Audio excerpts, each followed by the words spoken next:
Johnny Reborn by RC Guy, able to flash away, but does not survive.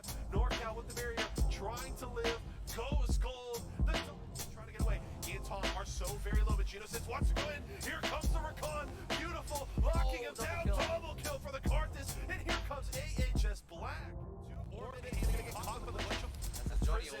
Having to flash away, there is the Sedge trying to get away, but that's the shutdown. The Jinx is dead. Trico has to retreat. Here comes Wyvern Scheming, trying to take out more shoes. A lot of damage. Trico will take down the Zoe. Flash away for Wyvern Scheming. Can he escape? The slows from Bear King is enough. Wyvern Scheming solo.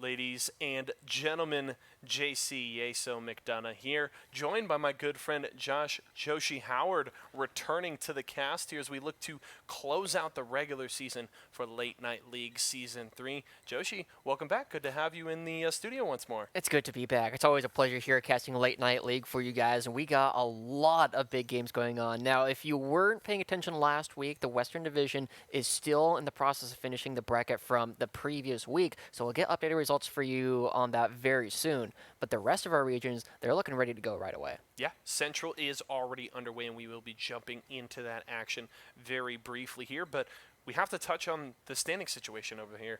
And the rough part is, you know, we've had 2 great teams throughout the season who have been duking it out between Indeed and Ferocious Virgins. But it seems like Ferocious Virgin's season is done with the way that the points have shaken out, and with only a possible 20 points available to them this week, and Indeed will grab at least 6.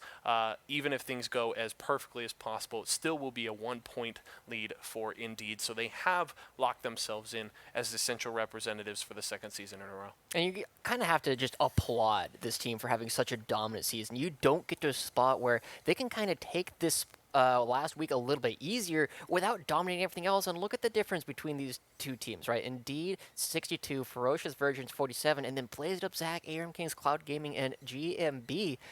They're not even managing to hit the double digits. That's how dominant both of these teams have been. And eventually, Indeed was able to finally break it out. Those double-point weeks really helping them out a lot. And even though we have another double-point week tonight, Ferocious Virgins just too far apart. Yeah, and you are obviously going to be disappointed as a member of Ferocious or a fan of their team that they're going to get that close and not quite enough to move on to Grands. But I think you can really take a lot away from this season. I think they performed very well. They're one of the few teams that have been able to challenge Indeed consistently this season. They were the first team to beat them back in, I believe, week 4 or week 5. So I think there's a lot of positives to take away from this season, and I'm proud of the way they performed. I hope to see some more entertaining games from them tonight. I don't doubt that we will see that, and maybe on their way out this season they can grab another win over Indeed and really kind of make a statement that, you know what, we may not be going to Grands, but maybe we're still the best team in the Central. Yeah, it's definitely been a very interesting situation as you've been comparing all the different regions, just looking at it. When I was here last, we were having our little bit of mid-season invitational here at Late Night League, where we had both the Western and the Central teams playing up against each other.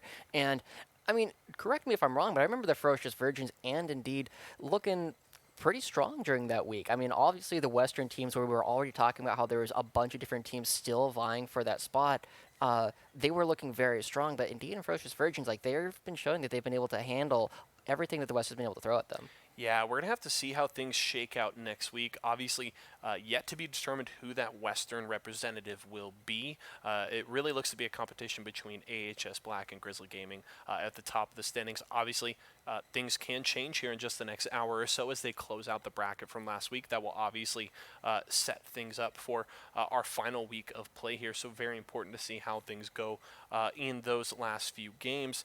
And it should set up some very interesting storylines to watch throughout the night. I'm definitely excited that we're really coming down to the wire here. And obviously, it's cool to see a team like Indeed come through this entire season and be so impressive and so consistent.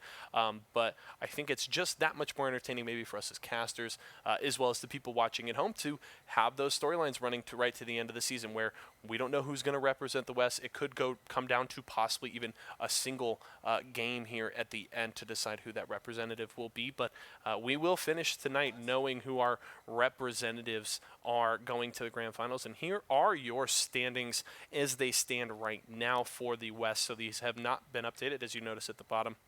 Updated on the 5th of August, so these do not include the results that we are pending right now, but still things very close. And AHS Black actually behind Al Lob. Forgot to mention those guys. They've been great performers this season.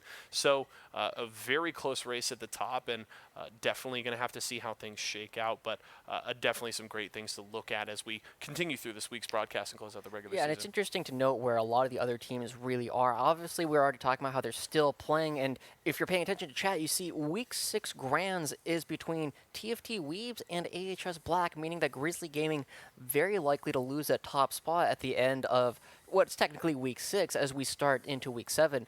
And with another double point weekend on the way, I mean, there's plenty of opportunities for all of these teams. TFT Weebs already in the finals are guaranteed, what is it? I believe it's like 14, 16 points. Yeah. That's going to skyrocket them into contention with the rest of them. And with so many strong teams, there's an opportunity for them to potentially jump directly to the top. Well, and as well as AHS Black, because I believe with those standings we just looked at, they were sitting at 13 points. A 20-point week in Week 6. If they grab this win, they would jump up right with the likes of...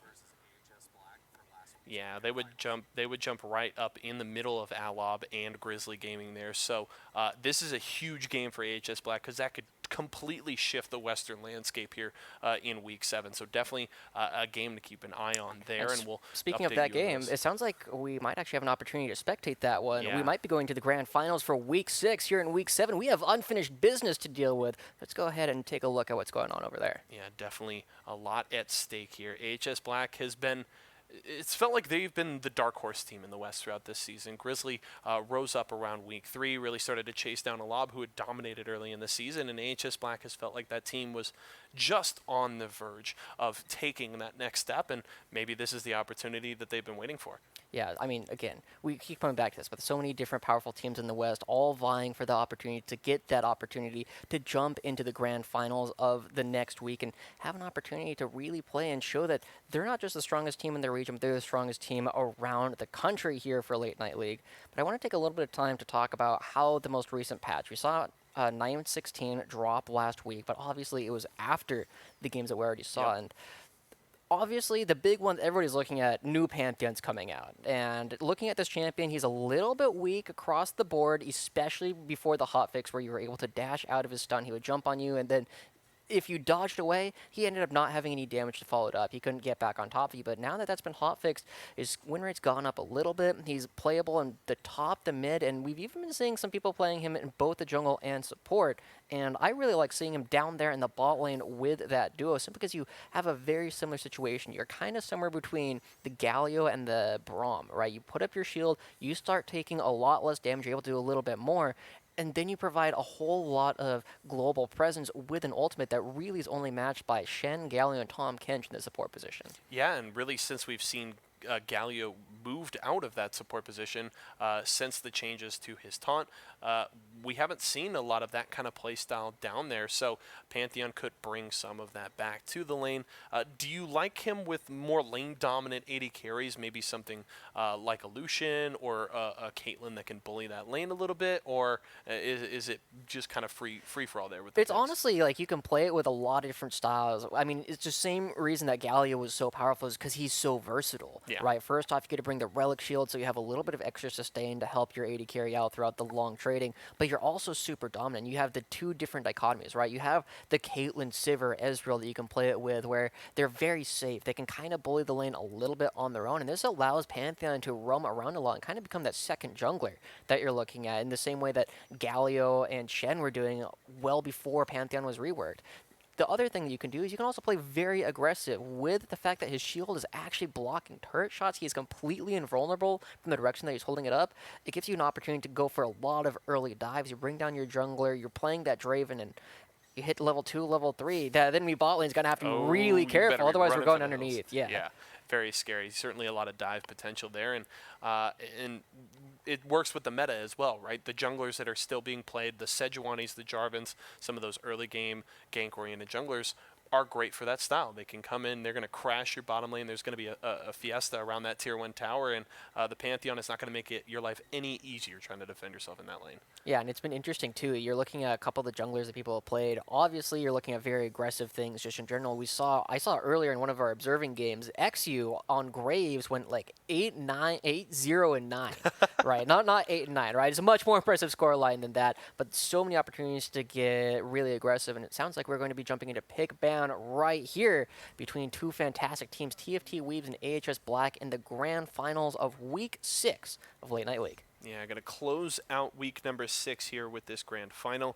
TFT Weebs, a team that has cropped up here and there throughout the season, possibly an opportunity to grab their first win in the Western region. Meanwhile, AHS Black looking to make that big leap towards the top of the Western standings. And as we continue with this first ban phase, Xayah taken off the board early, has been a fairly high priority AD carry over the last couple of weeks. We saw a lot of it in LCS playoffs. Obviously, Cody Sun with a high priority on that champion, loving that Xayah Rakan bottom lane. So not a big surprise there, trying to take that one away from Venti. I think one interesting thing we'll have to keep tab on is we've seen a lot of Kai'Sa out of Venti recently, so it'll be interesting to see if TFT wants to take that off the board or if they're fine letting that pick through.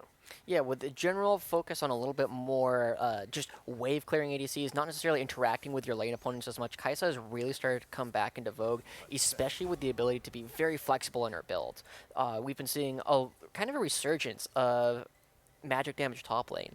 Rumble in particular, we saw Huni playing that quite a bit. Yep. Obviously, Bwipo can bring out his sway whenever he likes, but just in general, even things like the Sylas, I've seen a couple of games of Echo, you just go up to the top lane and you do a lot of magic damage. The fact that Kai'Sa can shift between the physical damage and the magic damage is super, super helpful. And when she comes online early with either the Muramana or the Stormrazor, you have plenty of opportunities to really fight for the dragon very quickly. But this is a little bit interesting, seeing both the Volibear and the Malzahar band.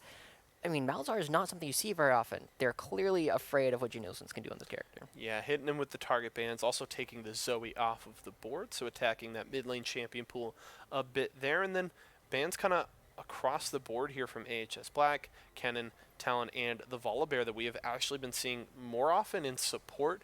Doesn't really feel like something Drifted would want to play. I feel like he's more on the playmakers, the Rakans, the Thrashes, things of that ilk, but or excuse me, that's actually Katarambe that would have been banned away from. Getting back into the form, folks. Apologies for that, but there's the Kai'Sa hover there, and wouldn't be surprised if they wanted to lock that in, and they will. So Venti will get that trademark Kai'Sa once more, and the Sylas that you already mentioned, picked up early by AHS Black. Yeah, I'm really curious about this Vladimir. We're already talking about the magic damage top laners really coming back into style, but they're not often things that you're super comfortable blind picking into the top lane. Vladimir, we criticized a couple players a couple weeks ago as one of their big playmakers ended up playing the Vladimir, but this character takes so long to come online. You need at least level 9 and at least 2 items before you really have an opportunity to fight against really anybody on the other team. And even going up against something like the Sylas, we saw that a much stronger player on the Vladimir can have a really tough time simply dealing with the wave pushing that the Sylas is able to bring out. You're stuck underneath your turret and you can't roam around, and that means Sylas can do that. I mean, they can go all over the place, but this Kled coming out tells us that the Vladimir almost definitely going into the mid lane, and Kled going up against whatever they try to bring in the top lane. I mean, look at this. Look at all these magic damage solo laners. And I was going to say, you know, the possibility for the Vladimir maybe to shield yourself a bit is the flex pick ability, right? Maybe you can get a better matchup, hide that top lane, but instead TFT Weeb says we want the Kled now, so I agree. We'll pretty much guarantee we get the Vladimir there in the mid lane, so that means that AHS Black has gotten to counterpick both solo lanes here to start the game. A very interesting start to the draft. Really trying to hit the bottom lane here as they also ban away the Rakan after the Xayah is already off the board, as well as the Caitlyn banned by AHS Black. So an interesting start to the draft here. I'm predicting AHS Black should get a pretty favorable bot lane matchup here.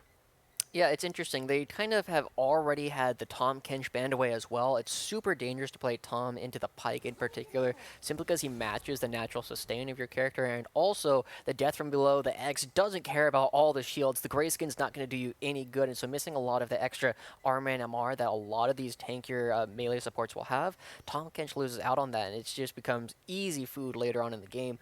But the big thing to me is now we're looking at kind of playing the mind games between these two solo lanes. You have the Vladimir and the Kled, obviously for TFT Weebs, and Silas and Swain coming over for AHS Black. And Kled absolutely wants to play into the Swain. They have a much easier time, and Swain without an ultimate can really have a tough time dealing with everything that Causeflame might be able to do with that. But they can also move both of these back and forth between the mid and the top lane, and depending on how they get the matchups, it's going to be... excuse me, they want to get the Vladimir into the Swain. My bad, because it's so difficult for Swain to kill the Vladimir early on. But this is interesting. We already saw this a little bit in some of the observing previously, but Drifter can be playing the Fiddlesticks once again. That is quite the interesting draft from AHS here. First, heavily picking into magic damage. Now, obviously, as you mentioned earlier, you get that great build flexibility from Kai'Sa, so they do have a guaranteed solid attack damage threat on their team, but they're also fairly squishy. Obviously, you get some solid sustain from the Silas and the Swain. They can be fairly difficult to kill, but there's no pure frontliner here yet from AHS Black, so we may have to see that from the jungle. We have to note the J4 is available. You can go Cinder Hulk on him and just tank things up, as well as the Sejuani, as the Xin Zhao is locked in for TFT Weebs here, and it will be the Varus paired with that Pike in the bottom lane. Yeah, we saw a very powerful game from XU on the Graves earlier. The character I was looking to see was the Rek'Sai, instead going to be grabbing the Jax for themselves. Now, this is interesting because, once again, this is another character that you can flex around, and in particular has a fantastic matchup into the Kled. You go up, you throw the Counter-Strike out, and Kled, if he gets that first auto attack off, can't stop using that W. That Rampage is going to go into the Counter-Strike, and there's nothing you can do about it. On the other hand, the Silas is now free to move around and gank, and since he got a little bit less power on the 916 against a lot of the minions and monsters, he's going to be really focused on that. So I'm expecting a lot of fighting between Nonon and XU in the jungle. If memory serves, was it not a 45% damage reduction for Silas to minions and monsters on one of his spells? Yeah. His clear should be really rough. I'm actually surprised that anybody would still be picking him in the jungle. We'll have to see how this pans out. I think XU is somebody we're definitely going to have to focus on. He hasn't had a problem picking junglers that aren't necessarily in the meta just today alone, as you mentioned the Graves already. So hope he has some practice on this new patch on the Silas jungle. We'll see how that pans out, but I definitely think you're right. We're going to have to keep an eye on him trying to get into these lanes.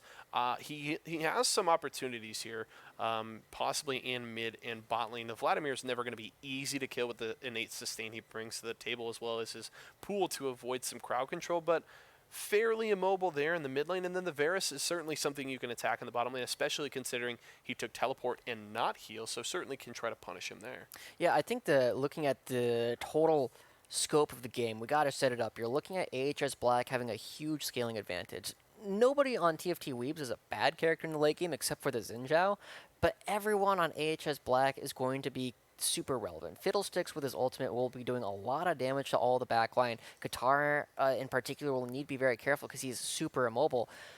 But you look at the Jax, you look at the Silas, the Swain, the Kai'Sa, all of these are known for really coming online later on in the game and really just having a ton of impact. Whereas if you look on TFT Weebs, Kled is going to be super reliant on trying to lock down one of these members, and if he can lock down one person and get an isolated duel off on the side, he's going to be doing a fantastic job. And everybody on AHS Black, I mean, we talked about this last time I was here. This is a slam jam competition.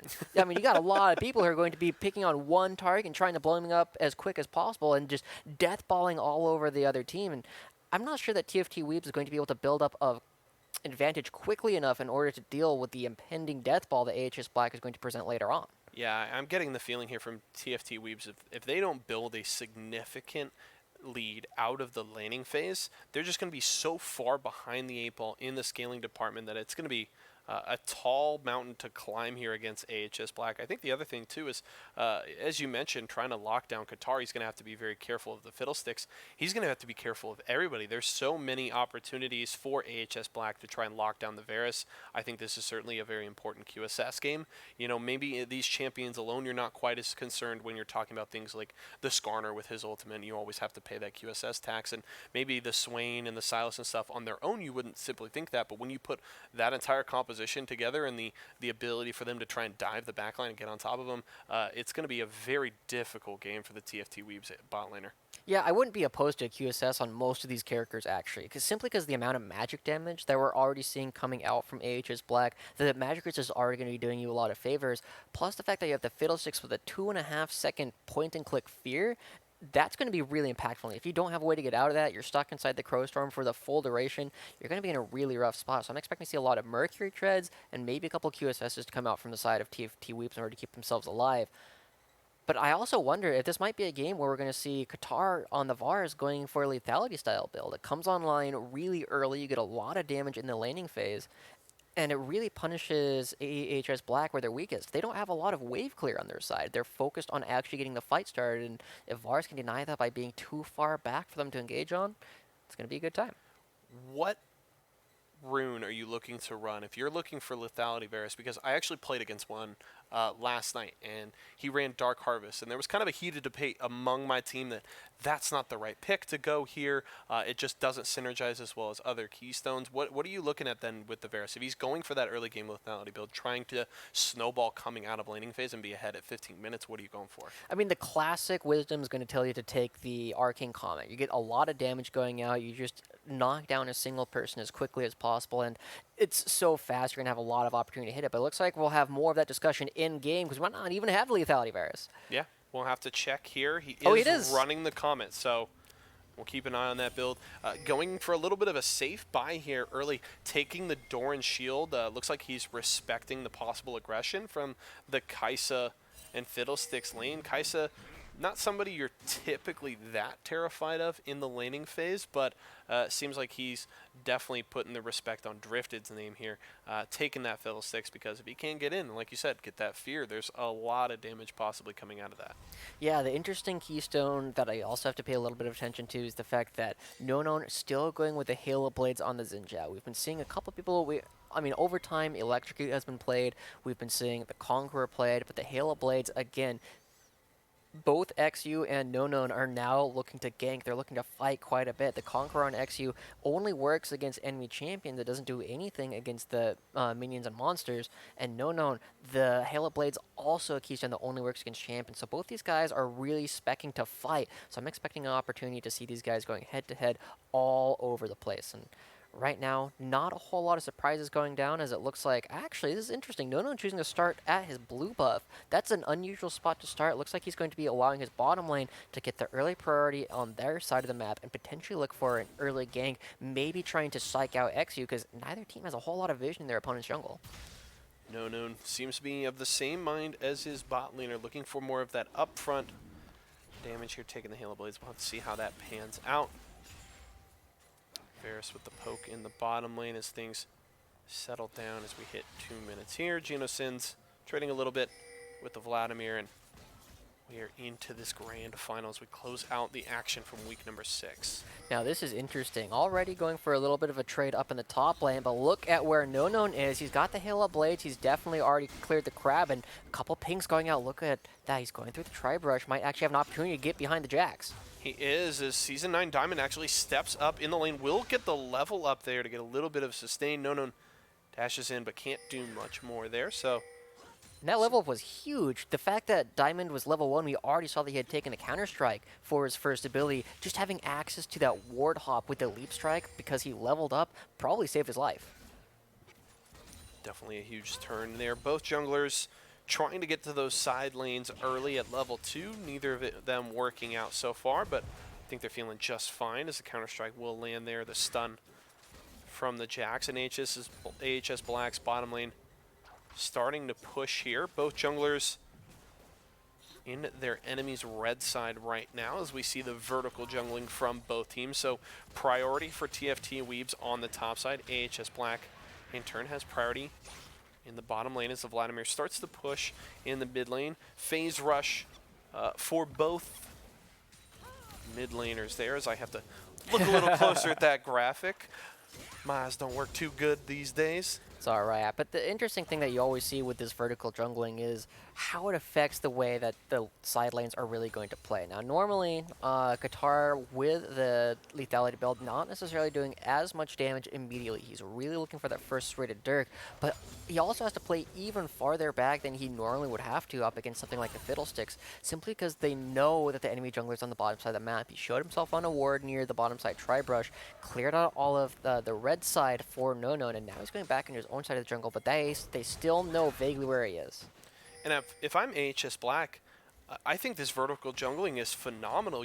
And especially because you got priority on the bottom side of the map. We were talking earlier about how Qatar really wanted to build a lead in the laning phase, try and hit that 15-minute mark ahead of the Kai'Sa. But when you have no priority on your side of the map, when you know that Sylas is just dominating and controlling the bot side jungle, then you really can't play aggressive whatsoever for fear of that Sylas showing up in your lane. So AHS Black setting up their bottom lane for success in the laning phase. They really are, but look at this. Both junglers coming down to the bot lane as fights break out across the map. XU doesn't quite land, and everybody's going to be able to back on out. But now we're really going to see how effective both of the sides of the map, both the junglers were actually clearing out their opponent's side of the map. You saw that NoKnown had 19 CS before he came into the jungle. We don't know if this means he cleared out all but one of the chickens, or if he just left the camp entirely alone and maybe picked up a bunch of Krugs without fully clearing it out. But XU's still sticking around. We're going to see a 3v3. AHS Black seemingly trying to bait out some aggression as XU canceled his recall here. Katarambe going in, and that's the perfect bait that they needed. Flash away, but it's not enough. The first blood for the Sylas, but here comes NoKnown trying to get in onto Venti. A lot of damage onto the Kai'Sa. Heals forced out, but NoKnown has to flash away the arrow. Not enough to take down Venti, and that's an early kill for AHS Black. And we were already talking about how AHS Black with this huge scaling advantage, now they already have a lead as well. It makes it that much more difficult, and they're diving. Oh, they're diving in between the towers. Venti could go down here as NoKnown has returned, but he should go down as well. Not enough to sustain the double kill for the Sylas, and that's a huge lead for the AHS jungler.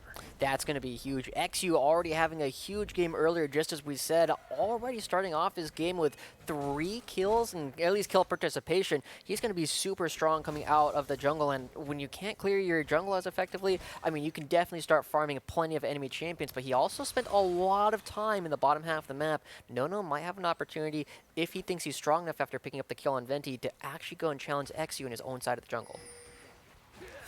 At this point, both junglers may want to just try and set up shop in their enemy's side of the map. We'll have to see how they play that out.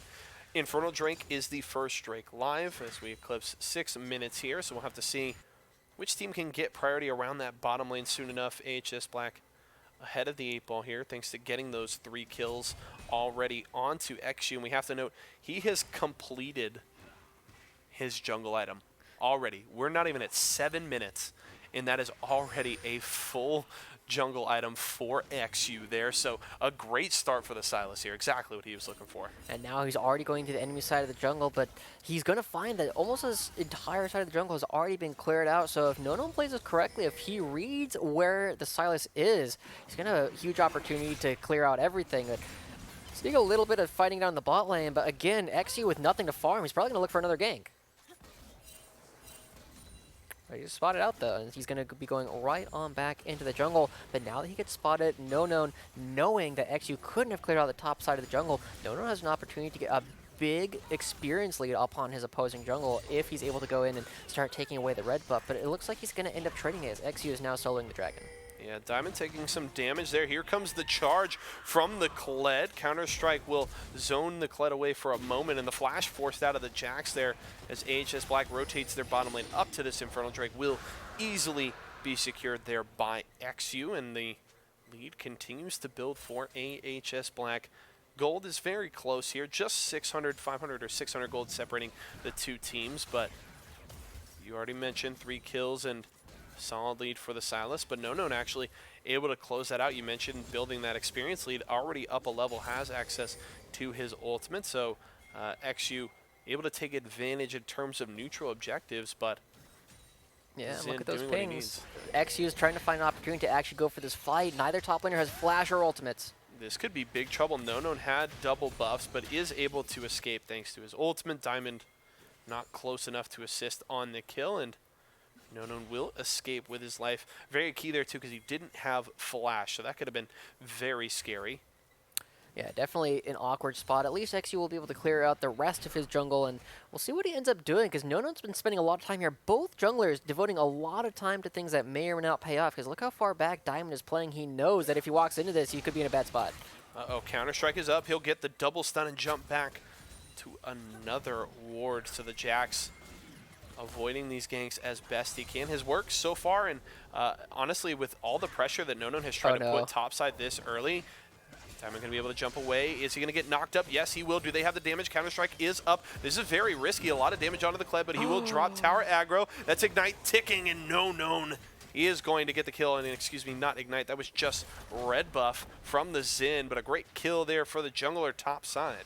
Yeah, so much time devoted to trying to kill Diamond that they definitely recognize that this Kled, who already has a lead early on, now picking up his second turret plate, he's effectively gotten a kill and a half worth of gold just on top of the turret plating that he's got, not even looking at the CS advantages that he's built for himself. But now XU's going to spend a lot of time evening up the experience differential in the jungle, and with the 3 kills, still very strong. So I'm still waiting to see these mid laners going in, and here they go. Mid lane's in trouble. XU showing up to try and take down the Vladimir. Wonder is going to get grabbed by the Uxcon and abducted. XU just able to finish it off. Drops the mastery emote for a little salt on top of that kill, and HS Black continues to control these lanes. I see why they're giving XU this Silas. The way that he played that was so clean. He waited for the pool to finish. He used the Abscon to get in closer, and then waited for the flash as well from Wonder on the other side before using the second part of that E, locking them down and just getting the last bit of damage out with that Q. Doesn't have any nerfs to champions, at least not meaningfully, as he's still doing plenty of damage, and now 4 kills underneath his belt. He's going to be able to get AHS Black at least into the mid game almost completely unscathed. Yeah, under his soon-to-be proto belt has the Ruby Crystal, as well as his furry boots. And as this Silas continues, looks to be set up to control this mid-game. We're approaching 11 minutes. Gold essentially dead even between these two teams, as those CS advantages, the CS advantage singular in the top lane built up by Cosflame is helping keep this close despite the 2-kill deficit for TFT Weebs. The one thing they will have to be concerned about is Infernal Drake, says a second one will spawn here in just a minute and a half, and if AHS Black can stack that up, you already talk about the scaling they bring to the table, and that's only going to get more terrifying if you're stacking Infernal Drakes on top of that. Yeah, it really is. Normally around this time, if you were watching the highest level play, you'd see them going towards the top side as Venti and Guitar drag their supports to the top side, pick up this Rift Herald, and really have an opportunity to take that, get some early plates. But now XU's the one devoting a lot of time to the top side, and he's got the ultimate, and there's no flash. Here comes the charge. They're going for the dive, and the remount will not come through. Season 9 Diamond able to grab himself a kill in the top lane, having that phage going, and now he's going to be able to start to close this CS gap. Teleport not used by Cosflame after they got that kill topside, as Wonder is in trouble here, taking a lot of damage from Genosin. So the Clip can teleport back to the top side and try and avoid losing that lead. Nonon going aggressive. He's going to burn from the Ignite. Could he go down? He's caught by the Swain. And Genosins grabs the kill. Beautiful teleport there from Genosins to get down to the bottom lane and secure that kill. And this happened off screen, but XU found another one, and Genosins got an assist on it. He was going for Wonder in the mid lane. He finds the low health of Vladimir and punishes the fact that he had to use the flash earlier. XU had to use the flash of his own, but just across the map, AHS Black are finding all of these small outplays against their opponent. And with the dragon spawning in only 5 seconds and no jungler, no mid laner alive for TFT Weebs, and they're able to heal up with 2 honey fruits, this is going to be a second Infernal Drake almost completely uncontested unless not XU, unless Qatar can do something miraculous. Venti actually taking a lot of damage from the poke from Qatar. The problem is Qatar does not have a lot of mana. Here comes the charge, but that is going to be the Infernal secured by the Sylas. Now here comes XU. One down though is drifted, falls to the execute of the Pike. There's another, the shutdown onto the Sylas, and that's a big swing in gold for TFT Weebs as they close that gold gap down to just 800. They don't secure the Drake, so things are still looking bleak in the scaling department, but TFT Weebs at least keeping things close here as we approach the mid game. Yeah, it's incredible that this gold is as close as it is, and they're still going. They're looking to dive in the mid lane. Going gold is Geno Sins. A lot of damage onto Wonder there. He's just trying to survive. He's doing a lot of damage here. He's going to get the kill on a no-known, looking for a second as Cosflame flashes away. He hasn't been able to remount yet. Geno Sins isn't going to chase for the kill. I like the tempered aggression there from the Swain, but avoiding a 3v1 dive and getting a kill back. Yeah, I was surprised they went for that dive. This is a very tanky Swain. He's already got the stopwatch available. I mean, he used it, but just as it works in TFT, it works the same way in League of Legends. They were inspired by the same source material, it turns out. Swain still able to use that ultimate, heal up all of the damage they were able to do before they used the stopwatch, and able to find a kill in the 1v3, and possibly could have found another one if he had any support from anywhere else, but instead, S9 Diamond going to be able to get that first turret up in the top lane, get himself all the gold as before the plates went down, and now the rest of the map is still looking pretty good as they have plenty of people who are in a spot to potentially carry this game. And definitely that Swain 2-0-2 scoreline already stacking up that Rod of Ages, and if you're able to absorb 3v1 dives pre-15 minutes, I think that's a pretty good sign how the rest of this game is going to go from the Swain. It's going to be very difficult for TFT Weebs to take down the AHS Black mid laner, and he's also going to have XU following up on this Sylas that is still very, very scary, close to getting that Proto Belt. Oh, that this is dangerous. Score line. Here comes Drifted, trying to get in. That's the fear onto the Pike. A lot of damage there onto Katarambe, but the follow-up is late from Venti, and they're going to try to turn this around. Here comes the teleport from Wonder, going down to the bottom lane. Drifted's in trouble. He's going to go cold, but it will not matter. He's actually still moving there in the stopwatch, but he's going to fall. But here comes Geno Sins. Wonder has to pull away. He's going to get caught, though. Geno Sins going to grab the kill. He's looking for more. Oh, it goes in. Katarambe back under tower. He cannot catch Qatar there. The ultimate will not get the damage onto the bear, so Qatar survives for now, but their turret will not. Venti going to be able to push here and take that one down. Ooh. Look at the trade. There's still the killer instinct on Venti, and at the same time, No spent this entire time bashing away at the mid lane turret. This game, even though it's still 9-5 with 2 Infernals, it's not quite over yet. TFT Weebs, I mean, just as we saw from Cloud9 versus Clutch, just a couple of days, or Clutch versus TL?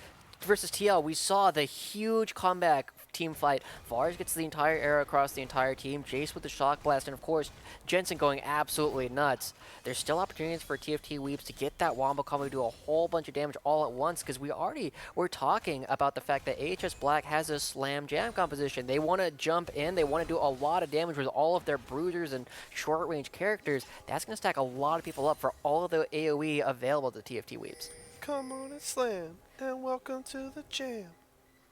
Let's go. AHS Black looking solid in this early game, as you mentioned, 9-5 in kills and those 2 Infernal Drakes. They also have the only 2 towers taken so far in this game. Some good poke coming out from Qatar, but we're just seeing consistently Qatar so low on mana, but has enough for the ultimate. There's the charge, follow up with Diamond, wants to go for the dive. Can he take down Qatar? The flash away will keep the Varus alive. And here comes TFT Weebs. Can they re-engage? They're looking for maybe something in the jungle as the heal is forced out of Venti. AHS Black retreating for now, but Geno Sins is confident on this way and continuing to step forward. That's an ultimate stolen by XU. What a messy fight. Yeah.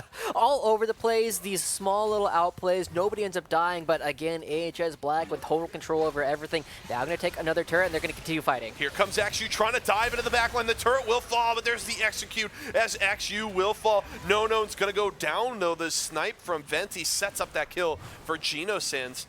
It's a 4v4 as both junglers are dead. AHS Black is going to have to retreat for now, but they know if the dive comes through, Geno Sins is very strong, and he actually doesn't have his ultimate available, so The Swain a little bit less sustain, but still can do quite a bit of damage. And TFT Weaves recognizing the opportunity here, pushing that wave up in the mid lane, and they're going to turn for this next Drake. It is a mountain spawning in 10 seconds. Yeah, and I think this might be the first one that AHS Black is not going to have an opportunity to really fight for. But, I mean, I didn't even realize that they took this down. They have a Rift Herald. They're going to be using it up on the top lane, and it's so difficult for Cosflame to actually go for this fight at this point in the game. Uh-oh, he's going to be forced to dismount here with the Rift Herald charging onto his tower. You can't stay and defend here, but No does show up to help out. Season 9 Diamond wants this duel. He's in the Counter-Strike. No can't 1v1 the Jax. And down goes the TFT Weaves jungler. And with the jungler on the other side, I mean, AHS Black is winning everything. Diamond was able to create so much pressure over there. And as long as they don't lose this to the Vars, they're going to be able to find so much. You know what's so scary here is Wonder in very big trouble of going down here, burning from the Ignite. He is going to fall to Genosins as the flash away saves XU's life there. We saw TFT Weaves able to push AHS Black out of the mid lane and keep them off of the tier 2. They forced the reset out of AHS Black, and the Drake is coming up in a few seconds. XU was dead. TFT didn't take the dragon. They elect to back and reset themselves. They then subsequently lose a 1v2 top lane, lose the Drake, and another kill onto Wonder. So now things starting to fall apart as TFT Weaves was kind of counterpunching a lot in this early game through the first 15 to 17 minutes, but now really AHS Black starting to take a chokehold on this game as really those two big carries in XU and Genosins are just so powerful. Yeah, and I have to say at this point, we already looked at how everything was going previously. AHS Black with a big scaling advantage is now in a spot where they can just slow down the game. They don't have to do anything for the next 10, 20 minutes. They have all the tools to win later on, and just as we said, they have all these big scaling champions.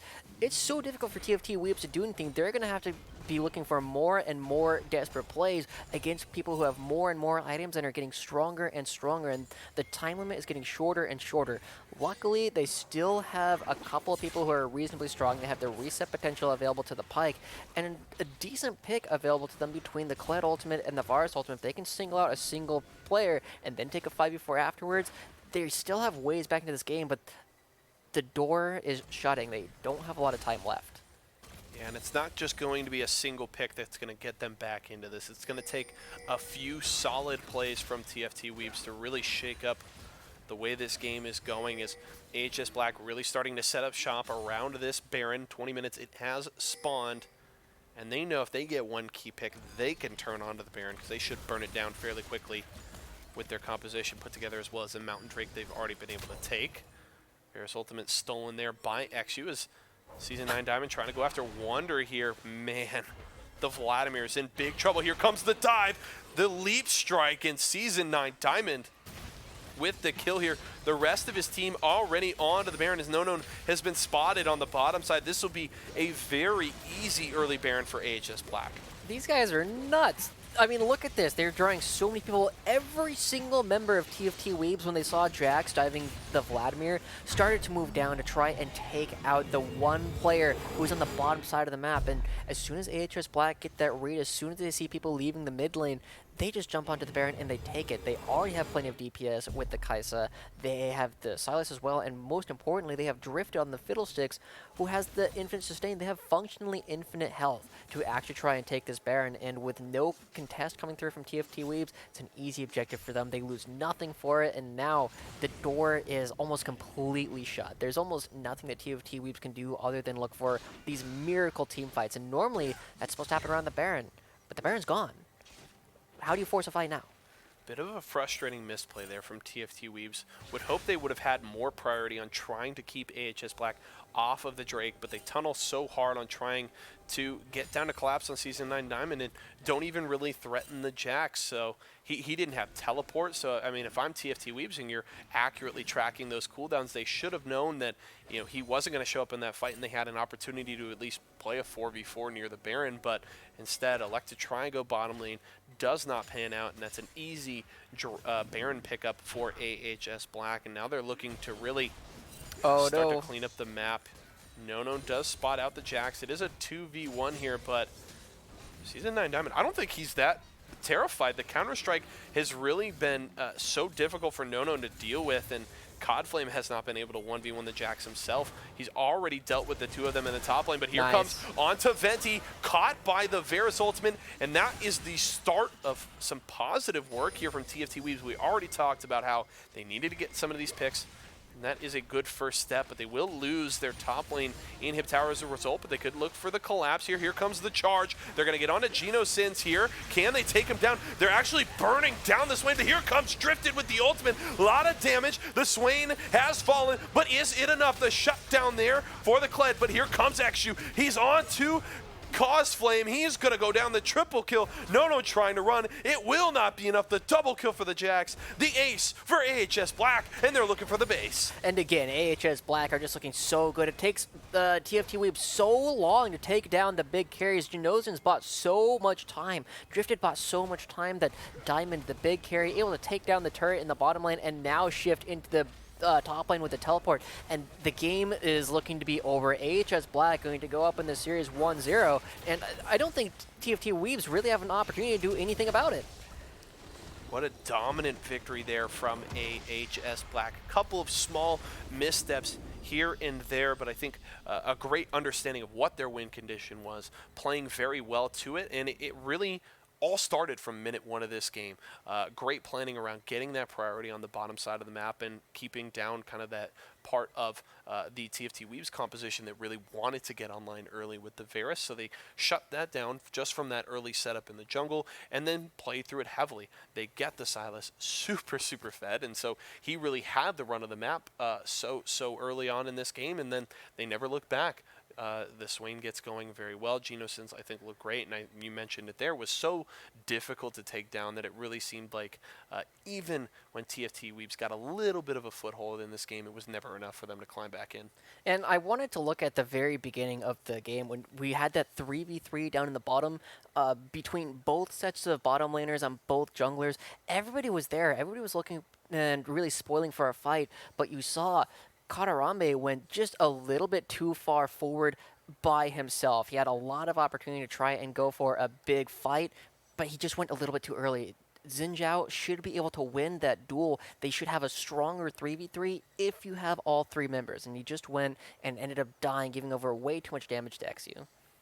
All right, Will. A very impressive game there from AHS Black. They grab a big chunk of points, the 20 points for them, finishing off week number 6, and we're actually going to hop right back into some more Western action. We're kicking off week 7 with a matchup between Kumon Crew and Alab as they close out Champion Select here. So we have the spectator delay to check out this draft and kind of preview what we should expect in this game. Something that stands out early, Camille, something we've seen not a lot of in the meta, has really just been cropping up as the counter pick to the Aatrox, but up in the top lane here for the side of Kumon. I mean, just look at all of the champions in this game. There's more off-meta picks in this game than I'd say that there are meta picks. You see the Blitzcrank, the Lissandra, and the Camille. I mean, Camille is played a little bit these days, but you don't see Lissandra and Blitzcrank whatsoever. On the other hand, you also see a swap in roles right now. NorCal are going to be playing the Kazakhs in the jungle, whereas Ajani, who we've been seeing have so much effect in the jungle previously, is now moving over into the mid lane. And NorCal was playing to Xerath earlier. We were seeing him do a lot of work in the mid lane, so he's trying to switch it up for himself. But this is a team that's already towards the top of the standings. I'm not expecting them to really drop a whole lot at this point, and Kumon Crew are really going to have to impress us if they want to try and make a run at trying to find their way into the higher echelons of the bracket. Yeah, Kumon Crew definitely have their work cut out for them against this consistently top team in the West. But the one thing we have to know for Alab is this week is very important. They are down by 2 points. They need a big week this week to secure the berth in the grand finals, and hopefully they have practiced and prepared for this role swap between Ajani and NorCal, because otherwise they could be taking a huge risk here when they really need to be performing at their peak here in week 7. Yeah. I think it's interesting just looking at the champions that have been picked and banned, looking at this game, because normally Malzahar, again, not something you see all that often in most levels of play. But you did see it banned away here, and Juicy ends up opting for the Lissandra. I have to imagine that was probably the last pick, simply because it's a champion that is kind of like Malzahar, but is not Malzahar. You're a little bit more mobile, you have a little bit more AoE crowd control, but the big thing is you have that R button, you put it on a single target and lock them down. Now, the big reason why I'm a little bit surprised at this character in general is simply picking up Sejuani gives you so much power around the map, especially with melee characters. Melee characters going to give you those stacks on your E. You can get that stun off really, really quickly, and that's going to give you a lot of opportunity to get these ganks down. Lissandra, you might not have noticed this, but Lissandra is not a melee character. You don't get these auto attacks to stack that stun passive, and now you're relying on the crowd control that Lissandra has and trading a lot of damage for it. Yeah, we'll have to see if maybe the Sejuani is looking to focus heavily around top lane, because you do bring the melee power in the Camille and a solid laning phase as well. And obviously you're into the Yasuo, who he can dash into your team through your Mingwei, but he's not going to dash that far away trying to retreat to his tower. So there certainly could be some opportunities to get some ganks moving on the top side. Definitely a very interesting champion select, and we're going to have to keep a very close eye on Alab with the way the standings sit here as we start the action in week number 7. I also love we're getting a little spice in the Blitzcrank. In the bottom lane here, paired up with the Xayah, something that certainly can help out the Sejuani. You bring a little bit more of that melee power, as well as the ability to just deliver a priority carry. Hey, Sejuani, you want to be in melee range? Cool. Who do you want? I'm gonna just bring him to us. So sure, could be interesting. I know there's almost nobody that ever plays League of Legends that likes playing against the Blitzcrank in lane. It is very, very annoying, and there could certainly be some opportunities here. As we know, Xayah, when paired up with the Rakan, can certainly be a fairly oppressive lane, does certainly have some kill potential if you can get the Blade Caller right and get that root, and combined with the Blitzcrank should provide a similar opportunity there. So we'll have to see if Kuman maybe has the ability to play through that bottom lane early and get things rolling. Yeah, the thing that's interesting to me is you see the Blitzcrank into the Nautilus. Two hook champions that you don't often see played against each other in particular, mostly just because you don't see a lot of Blitzcrank in general. Yes. But normally, Nautilus is one of the big counter picks to other hook champions, notably Thresh, because whenever Thresh winds up to throw out his own hook, Nautilus is like, okay, I'm going to hook you right on back, and guess what? I do more damage than you do. So we'll see if Yurashi can really push it if they have the same kind of early aggression, but no surprise, you have a Blitzcrank looking for a potential invade. Let's see if he can land a hook. Alab with a little bit of disrespect, walking so far forward. They are able to avoid the gank, and there's the turnaround, the hook in return. First blood for Int-Man here. Things going great for Alab. They want to keep going aggressive. Flash in from Yurashi. Oh, Failfish, you're in big trouble here. Flash over the wall, but can he get away? Knocked up by the tornado. That's another kill for Alab. They're going to get the hook onto Juicy, who has to flash over into the red pit. And Alab coming up aces here at level 1 with 2 kills. What a disaster for the Kuman crew. Obviously, one of the big characters that you're looking at. Oh, no. Oh, Juicy, you will not escape from this one. Int-Man with a second kill. If I'm that Kaisa, I'm backing to base right now. You could come back with, I think, with the gold, that should be double longsword? Yeah, I mean, what is that, 600? Yeah, that could be a double longsword from the Kaisa if Int-Man backs. Wow, that's a lot. I mean, if you're going for the tier build as well, you get both the components of the tier, so you can spam a little bit more early on in the game, but normally you're looking at Braum as kind of like the king of the level 1 for the early invades. You're able to get stuns off across so many different members, but Nautilus is almost as good. The hook, not something you tend to take early on for a lot of fights simply because of how long of a cooldown it is, but we'll see if he uses it again. Trying to get something here, bottom lane. They'll get a little bit more damage on Antiva Super Soldier and Yurashi with a perfect wall hug there to avoid the rocket grab from the Blitzcrank. And now Ant-Man and Yurashi can really push at will in this lane. We'll have to see if we see more of that vertical jungling. It appears we do already, as Willie T is in on the enemy Raptor camp heading towards the red buff. So Alab, like AHS Black the game before, getting priority on the exact side of the map they want. They get Int-Man rolling. They get priority on the bottom side. So now Int-Man can just abuse this lead at will for this early part of the game. Yeah, Alob's in a really dangerous part of the lane right now, though. He's pushed the minions up quite far, just right outside of the range of the enemy turret. And that is prime ganking position for characters like the Sejuani. You already know that XD has access to the attack speed buff. You've got a lot of melee attacks coming out very quickly, and if Willie T chooses to go for this gank, Alob's got a long way to run. Come on, crew, freezing this lane right now. Just trying to hold this position, play safe. Oh, rocket grab just missing there on the Kai'Sa. Ant-Man building a Willie T is coming behind. In the top lane, we're going to see Alob, see if he can get out of it. Ganks in both solo lanes as Alob trying to run away here. Willie T getting in. Again, this is the double melee setup. That is going to be the stun. The Yasuo will go down as XD grabs the kill. Meanwhile, in the mid lane, Juicy was able to escape from the aggression of NorCal, but Ant-Man gets the kill in the bottom lane. Failfish falls. And that's a 3-0-1 Kai'Sa. Juicy going to get caught in the mid lane as well. More damage coming from a Johnny. Not enough to take down the Lysandre, but still controlling that lane. Yeah, look at the amount of damage that really came out from Ant-Man. He didn't go back to buy to get the extra damage, but the press the attack as well as just the base damage coming out from Yurashi's Nautilus proving to be enough. And even this Blitzcrank Cook not going to do a whole lot. It's going to slow Yurashi down, but on the top lane, Alob doing a lot of work himself. Oh, can he dash in here? He will get the kill. Triumph is enough to keep him alive. He will escape with the solo kill in the top lane. Oh, Willie T's here. It's not over. Oh, big trouble. Can Alob get away? Excuse me. Dashing back into the wave, going for Willie T. He gets the kill. Oh my gosh, what a turn of events. Alob, and it's still not over. We have XD coming right on back, but Alob trying to get away. He's still got a lot of health to play with. He's going to get a shield. Look at all the damage coming out from the minions. He's going to be able to walk right on out of that one as XD, with half the CS of his opponent and now half the kills as well, is losing so hard up here. And so already, there's so many opportunities for Alob to play around literally their namesake as well as the bottom lane, as Ant-Man 3 kills, has a lot of the components of the Stormrazor already at only 5 minutes. Man, I see why Alob is still already up at the top of the table. Apologies there, ladies and gentlemen, as my throat proceeded to disintegrate there for a moment. I am alive over here, but yeah, Alob 2-1-2 on this Yasuo, and you mentioned the early Stormrazor here coming for Ant-Man. Already sitting on that BF sword, longsword, and a dagger. So the Kai'Sa was already terrifying without having backed. Got 2 kills at level 1 and didn't even return to base to get that extra combat power and use that lead that he had built.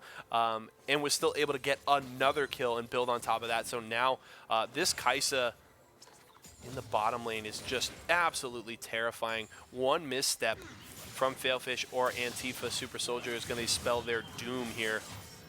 As up on the top lane, XD trading with Alob. Alob taking a lot of damage here. Is he going to lose this 1v1? He will not. Gets the kill. 1v1 on the Camille.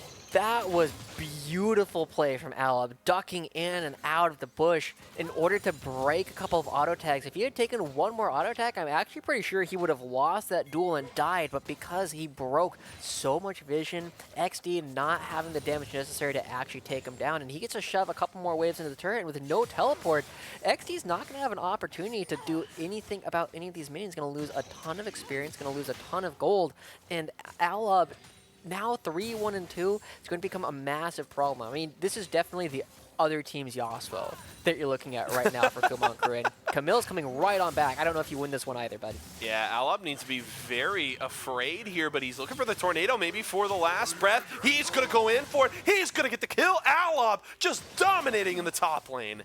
Oh, no. This is rough. This is a situation where you're kind of danged if you do and danged if you don't, because you're trying to find an opportunity to get back in this game, but you can't do it one-on-one. Willie T did a great job earlier of locking down the Yasuo and allowing them to find the first kill, but ever since then, the duels have been going all Yasuo's way. I mean, this is crazy. We're looking at, you know, FF at 15 top and bot difference here because Alob is just dominating in these side lanes, and Johnny even in the mid lane is holding his own as the rocket grab is going to grab Yurashi, trying to go in. He should lose his life here, but he's going to lock down Failfish long enough for the flash kill there for Ant-Man. Juicy trying to hold this mid lane as Ajani continues to push relentlessly here. So traded 1 for 1 in the bottom lane. Alab is going to be very happy with that, getting another kill on this Kai'Sa, who's just terrifying so far. And Tifa just trying to hold this tower as best he can, but that will be more gold in the pocket of Intman as that first tower plate will fall. And look at that gold lead. That's a 1,700 gold lead pre-8 minutes for Intman. That is absolutely insane. Yeah, 5,000 gold, or it's, you know, let's be fair, it's about 4,000 gold in favor of Alab at this point in the game is absolutely nuts. And normally on Yasuo's, oh boy. Big trouble here as they're going to dive in between the towers, and down goes Juicy. The ultimate not enough to save the Lissandra. I mean, that was the Silas ultimate. That was actually the Silas. I looked for a second. I was like, wait a moment. Still has his ultimate? What's going on here? Juicy. Juicy's going, wait, I thought that was supposed to heal me. How does this work? Either way, though, couldn't end up moving it. Johnny goes in, gets a lot of damage down, and now NorCal is getting himself a little bit on the board, but all of these leads, yes, they've done a good job, as they might find another one. Oh, goodbye, Failfish. You are not going to escape. No summoner spells available for the Xayah, and Ant-Man is unstoppable. This all comes down to that level 1 fight. That sigh says it all right there for that bottom lane. Just What do you do? They're just winning all across the map. If they find another knock up here, oh, good flash. Yeah, XD able to avoid the tornado there, which would have certainly spelled the death of the Camille, but another summoner spell spent in the top lane, and it's felt like this feels so rough for XD because it feels like he has been so close to winning this 1v1 on multiple occasions, but Alab has been able to, as you mentioned, he's dodging out the auto attacks, going for the last breath here. Oh, the Q, not enough to finish it. He's going to go for the dive. Oh, but the shield is actually going to turn it around, the shutdown for the Camille. So one of these goes in XD's favor, but the dive in the bottom lane secures another kill for the Kai'Sa. I really like what Alab was trying to do there. You go for the E, you flash in the middle of your E, and you Q, so you get the knock up. So you have opportunity to just go and just create a knock-up in place around you, but he just barely misses it, doesn't get the extra damage he needs onto XD, and that gives him the opportunity to auto-attack, get the adaptive shield to come out and barely keep him alive, and now he's going to be coming back with a full static Shiv at only 9-10 minutes into the game, and here he is. Goodbye, Mr. Camille. XD, you do not get to go anywhere near the halfway point in your lane. You will be punished for such thoughts here as Ajani going aggressively in between the towers is going to take the Glacial Prison, but he's grabbed by the Blitzcrank there, and the kill for the support of Kumon Crew. Now Juicy, I can confirm that is his ultimate there as NorCal locked down here, but still looking for the assassination. He's going to have the isolation damage. Juicy's in trouble, locks him down, flashes away, but can he escape? NorCal looking for the jump, finishes off the kill as Juicy will fall. Oh boy, another duel up in the top lane. I mean, look at the damage that actually comes out from XD. He definitely has the damage for this, but Alab is just proving to be such a strong individual player in all of these duels. We already praised him for the huge vision control they had earlier, and Intman might win this. Ajani not here, but it doesn't matter. Antifa taking a lot of damage. There's the Featherstorm, but it's juked out by Intman, but not enough. That final auto attack will finally shut down the Kai'Sa. That's a big chunk of change into Failfish's pocket there as the Kai'Sa will fall. Closes that goal gap. That's still 1,400 separating these two carries, though. So the Kai'Sa is still with a significant lead despite the shutdown. Yeah, I think there was an opportunity there. If Intman had been able to use his ultimate a little bit earlier, if he hadn't gotten silence, I definitely think there's a way for him to get around that. But Blitzcrank, too strong. I've been saying this for years. Blitzcrank's ultimate on any other character would be their iconic ability. An AoE silence and now remove shields is absolutely insane, but they're going in the mid lane. Juicy taking a lot of damage here. Protobelt forward for a little more from Ajani, but Juicy able to escape to the safety of his tower for now. There's still going to be more pressure to come. Antifa on his way to the mid lane to try and protect Juicy for the moment as Alab is just wailing away on this tower. But the Sejuani is in behind the Yasuo, so this could be big trouble. The hook shot isn't going to land, but here comes the Sedge. Willie T getting onto the Yasuo. He's going to look for the double ultimate. There is the last breath. Here comes the armor pen. XD's in trouble. He's going to fall. Willie T trying to get away. Locks down Alab for now, but will it be enough? Flash away. It will not. The double kill for the Yasuo. The ultimate failed to hit from Willie T, but another fight. Oh, big trouble. Good block there as Antifa able to eat the hook there. Saves Failfish's life, the heal keeping him alive for now. Yurashi wants to chase, but he's actually going to go down under the tower. But here comes Hitman. He wants more, but going to get knocked up by Antifa. Has to walk away, but the defense here from the Kumon crew bottom lane is valiant. Intman and Yurashi, and really everybody on Alob are playing so greedy at this point, but if they don't land the hook, Good flash there is enough. Killer Instinct looking for the 1v2. Failfish will go down the double kill for Ant-Man. again, greedy plays. He said, hey guys, check it out. I'm going to do this on stream. Finds yet another double kill, 8-1-1, and now he's going to have an opportunity to really just go in and start hitting these last couple of plates. He needs to be careful of Willie T, but with no ultimate available, he threw it into the wind wall in the top half of the map. Means that there's not going to be a huge opportunity for Willie T to really look for this, and he's going for it. Ant-Man not really all that scared of the Sejuani here, able to step away to safety. And it really seems like Alob, it definitely in the side lanes. I mean, this is a car where the entire brake system is just ripped out of this car. They have a gas pedal and nothing else. They are just going full speed at Kumon crew, relentlessly coming after these side lanes, and it shows in the score lines. That's a 7-2-2 Yasuo built almost entirely off of solo kills, which is insane, in an 8-1-1 Kaisa that's maybe looking for more here. Yurashi going to take a lot of damage. Alob's down to the bottom lane. The Featherstorm may buy some time, but not enough as Alob's going on a rampage. Johnny needs to get himself out, ends up having to use the flash, but the Rift Herald in the top lane gets taken out. It's not going to be able to get any plates, but it's going to be getting a ton of damage onto whichever turret they choose to use it on, as the second turret of the game ends up falling in Alob's favor. Norcal, I don't know if he wins this one. The disrespect from the Kazakhs as XD just continues to juke in and out of the brush, but Norcal just able to escape thanks to the blast cone. Antifa Super Soldier nearby to try and chase down the Kazakhs, but Norcal able to jump away for now. Flash from XD. He's looking for the Hextech ultimatum. Norcal able to get out of range using the flash and will survive. And here comes a Johnny. He's going to grab onto the Blitzcrank.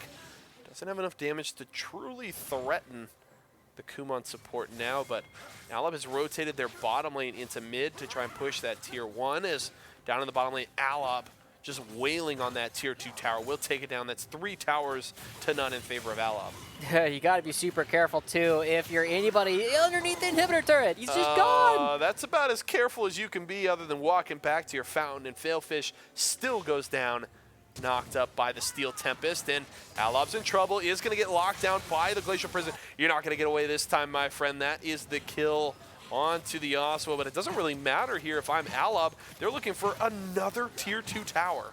10,000 gold lead at only 15 minutes into the game. They're going to be getting, again, as you said, another tier 2 turret. So now Kumon Crew's jungle is not going to be safe whatsoever. We'll see if they end up being able to defend their top lane turret, if Alob's going to be able to use that teleport to really save that one objective up in the top side. This game is... This game is tough. This game is very tough. There were already very few bastions on this map for Kumon crew to feel safe whatsoever, because Ant-Man and Alob have been absolutely relentless, and even Johnny has looked very good so far on the Silas, not showing up as much in the scoreline, but has been a consistent threat on a Juicy, especially when Norcal is nearby. And now you take out both of those towers in mid lane in very quick succession, and Alob is just going to have so much access to the entire map here. So Kumon crew really only safe inside their base, but I mean, as Alob showed a moment ago in the bottom lane, even that may not be enough. Yeah, and it's weird to kind of look at these score lines and say that a 2-0-1 scoreline is kind of unimpressive from Norcal, right? Look at everybody else. He might be able to get a couple more.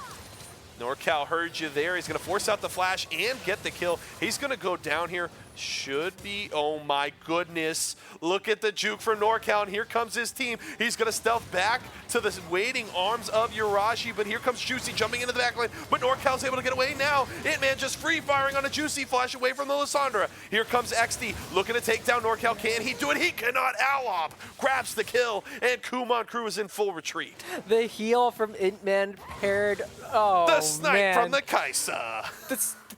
Oh, man. No. Oh, this is rough. 17 minutes into the game, they're starting to hit these inhibitor turrets as well. They still have Shelly if they want to use it. And maybe this might be a game where we actually could see Shelly dance. They got to use it reasonably soon because they got about the 14-minute mark, so I believe they have a little bit more time. The mid lane now. Alab actually going to get pulled in there by Antifa. He is going to go down, force the flash away as Failfish, and Johnny's still going to chase down the Zaya there for that kill. Now Willie T and Antifa stuck onto their inhibitor tower. Johnny trying to survive, gets a little bit of sustain. Intman grabs a kill, looking for more. Can XD take down the Kai'Sa? Killer Instinct will buy a little bit of time, but not enough as Yurashi flashes away. And Kumon Crew with the defense for now. NorCal, meanwhile, just casually clearing the Raptor camp there as XD is going to show up. Maybe he's looking for the kill here. Hook will miss from Yurashi. XD, can he escape? He's just going to look for the kill. Gets the magic damage shield, but it's not enough as NorCal will take him down. Juicy now here for the help. Willie T here as well. NorCal going to take some damage here. That's the shutdown, and more kills going to go over as Juicy will take down the Nautilus there, and Kumon Crew holds on as they break double digits in kills. Their death timers are so short at this point in the game. They died at the beginning of the fight and then had enough time during the fight to respawn and rejoin, and that's part of why you saw Willie T so low during all of that. He had an opportunity to come in. He came up at the very end to try and deal with the rest of the fight, make sure that XD didn't just die for free, but another fight goes on as the solo laners try and improve their scores. Juicy just able to escape, but can Antifa get away? No summoner spells available for the Blitzcrank. He's just going to have to run for his life, but he will not. Alab grabs the kill. What a day. What a game this really has been. I have to say, I will take budget Doa any day of the week. That is a compliment. So thank you, eFrank101. Got to get some glasses for yourself. Overwatch League it up. I'm honestly not even sure if that was meant as a compliment, but I'm going to take it. We'll see how the rest of it goes as well. They're going to just allow this inhibitor turret to go down. Ultimate comes out. That's going to be the Glacial Prison, but a Johnny Reborn will be able to escape for now. But Intman is alone here. This could be big trouble, but a good ultimate from the Nautilus will lock down the Zaya. Intman trying to run away as that's the return. Glacial Prison, and Intman going to help Johnny grab the kill. They're looking for more. That's the ultimate from Juicy, trying to keep himself safe. But Intman grabbed by the rocket grab. Failfish going to get the kill, and here comes Kumon Crew. NorCal is not that strong here. They have to be careful. Here's the 4v4, but here comes Alab. He's looking for the ultimate. Juicy going to go down. That's the Steel Tempest onto the Zaya. Down he goes. Double kill for Alab. Looking for more. It's the triple on the Yasuo, and an ace onto Kumon Crew. Yeah, you have to remember who's actually strong on this team. One, it's Intman, but two, it's Alab. The rest of the players don't do that much damage, and so it was looking pretty good for Kumon until Alab joined the fight, and then it very quickly went from being a 4v4 to a 0v4 as they just fell off the map. Multiple inhibitors going to be dying here at the 20-minute mark, and I'm curious to see what Alab actually try and do with this. Do they try and end the game? The death timers are still very short. Almost everybody from Kumon is about to respawn, and Intman can't join. Whether it will work out or not, I'm honestly predicting Alab tries to go aggressive here. They're kiting away for the moment, but they've been confident throughout this game. They may set up a brush camp here in the red side jungle. Yeah, Johnny wants a kill here. They're setting up for something spicy. Intman is up on the top side, so it's only 3 members here. They are going to start the backs. XD has actually spotted them out. They're going to try and collapse here as here comes NorCal. Do they have enough damage? That's the shutdown onto a Johnny. Big trouble here as another kill will come through. NorCal able to trade one back. He's stealthing away, burning from the Ignite. Are you kidding me?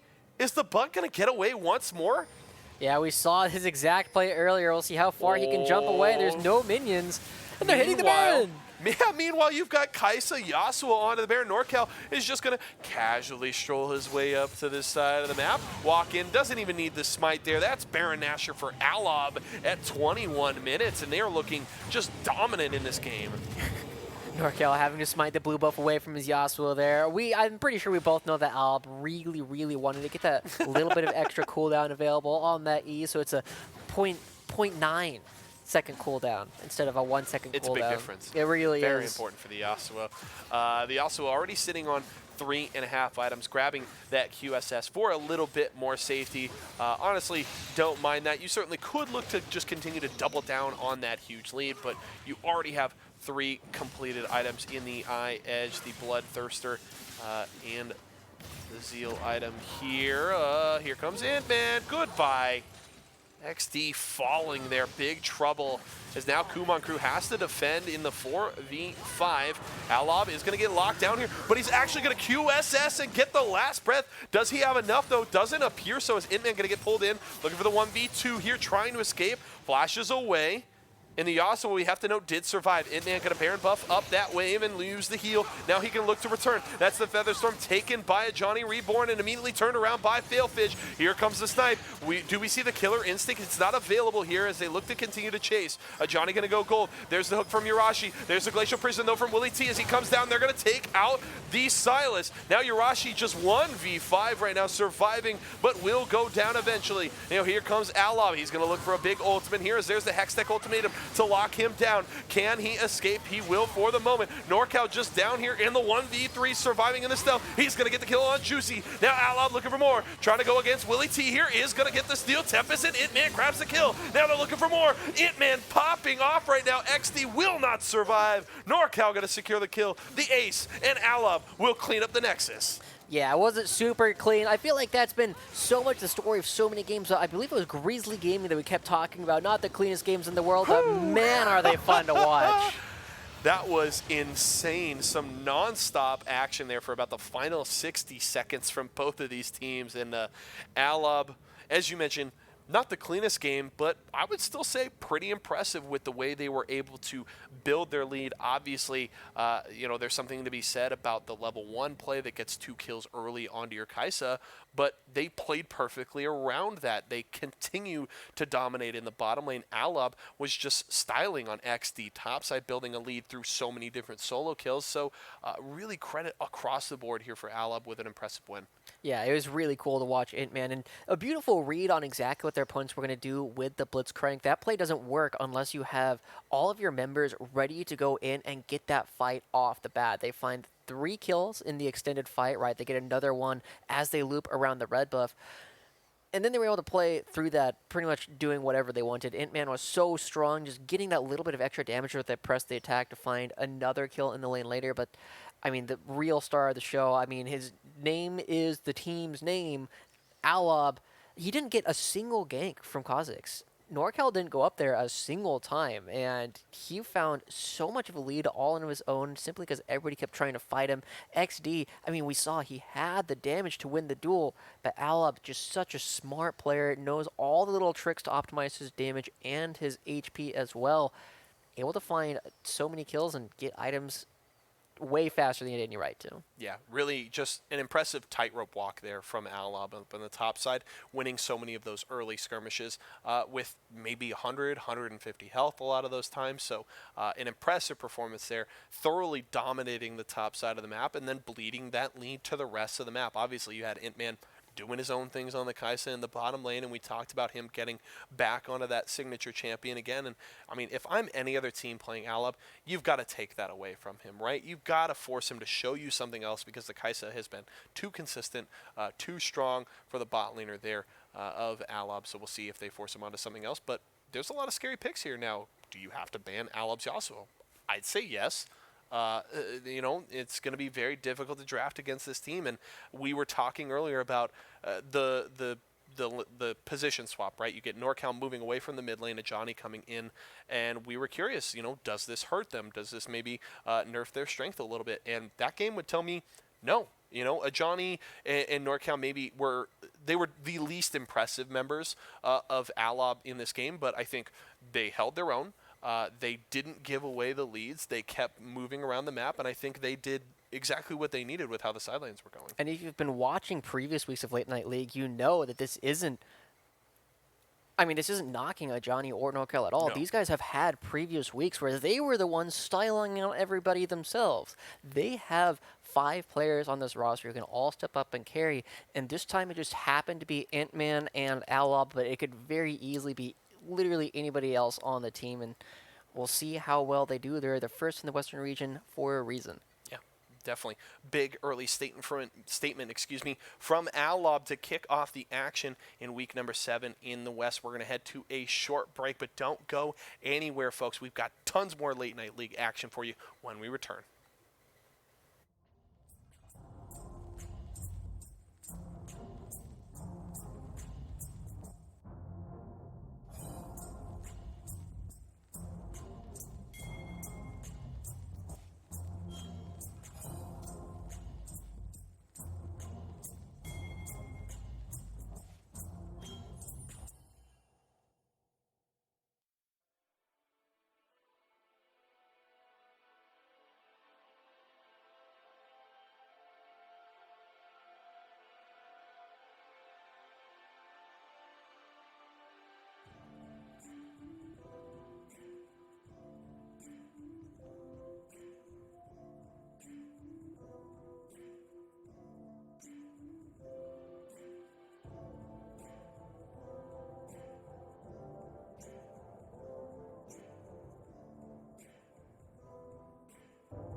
Ladies and gentlemen, we are back. Hope you didn't miss us too much, but Yeso and Joshi here to bring you more action from Week 7 of Late Night League. A couple of very interesting games to start things off here in the Western region, and it's going to continue as we're going to get some action between Grizzly Gaming and AHS Black, a couple of the top teams in the West. We are going to have the updated standings for you in the West with the results that we got earlier, so bear with us as we get those prepared for you. And it is a tight race. We already talked about this. ALOB and Grizzly Gaming right up there towards the top, but after factoring in the points coming in from last week, now have Grizzly Gaming, ALOB, and AHS Black all in the 30-point range, and TFT Weebs, you know, even though they had such a fantastic game earlier and they were able to have a really impressive showing, not necessarily going to have a great opportunity to come in now unless they're able to knock down Grizzly Gaming, ALOB, and AHS Black to below, I believe it's the 4th point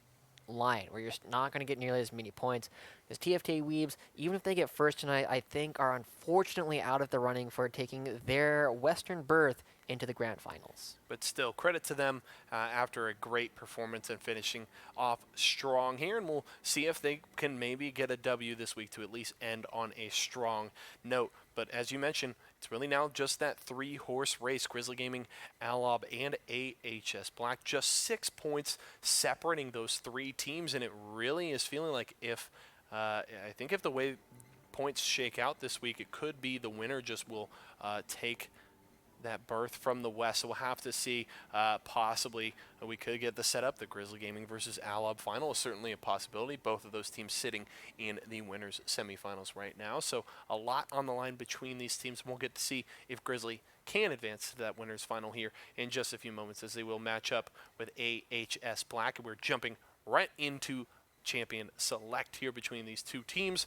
On the blue side, we do have our friends on Grizzly Gaming, AHS Black on the red side, and we are already into the first pick phase, closing that one out now as the Swain is locked in for Genosin. Saw him play it earlier today. Looked great on it. No reason not to run it back once more. Looking pretty similar to what we saw previously, but the interesting thing to me is I wanted to talk about before the day even started, the 9.16 patch, not necessarily super impactful for a lot of our players, simply because we're not super focused on the top level meta. Most of our players are not playing in the Masters, Grandmasters, Challenger level where you're so focused on what the meta is. Swain's not a character that you really see played by just about anybody but Whippo these days.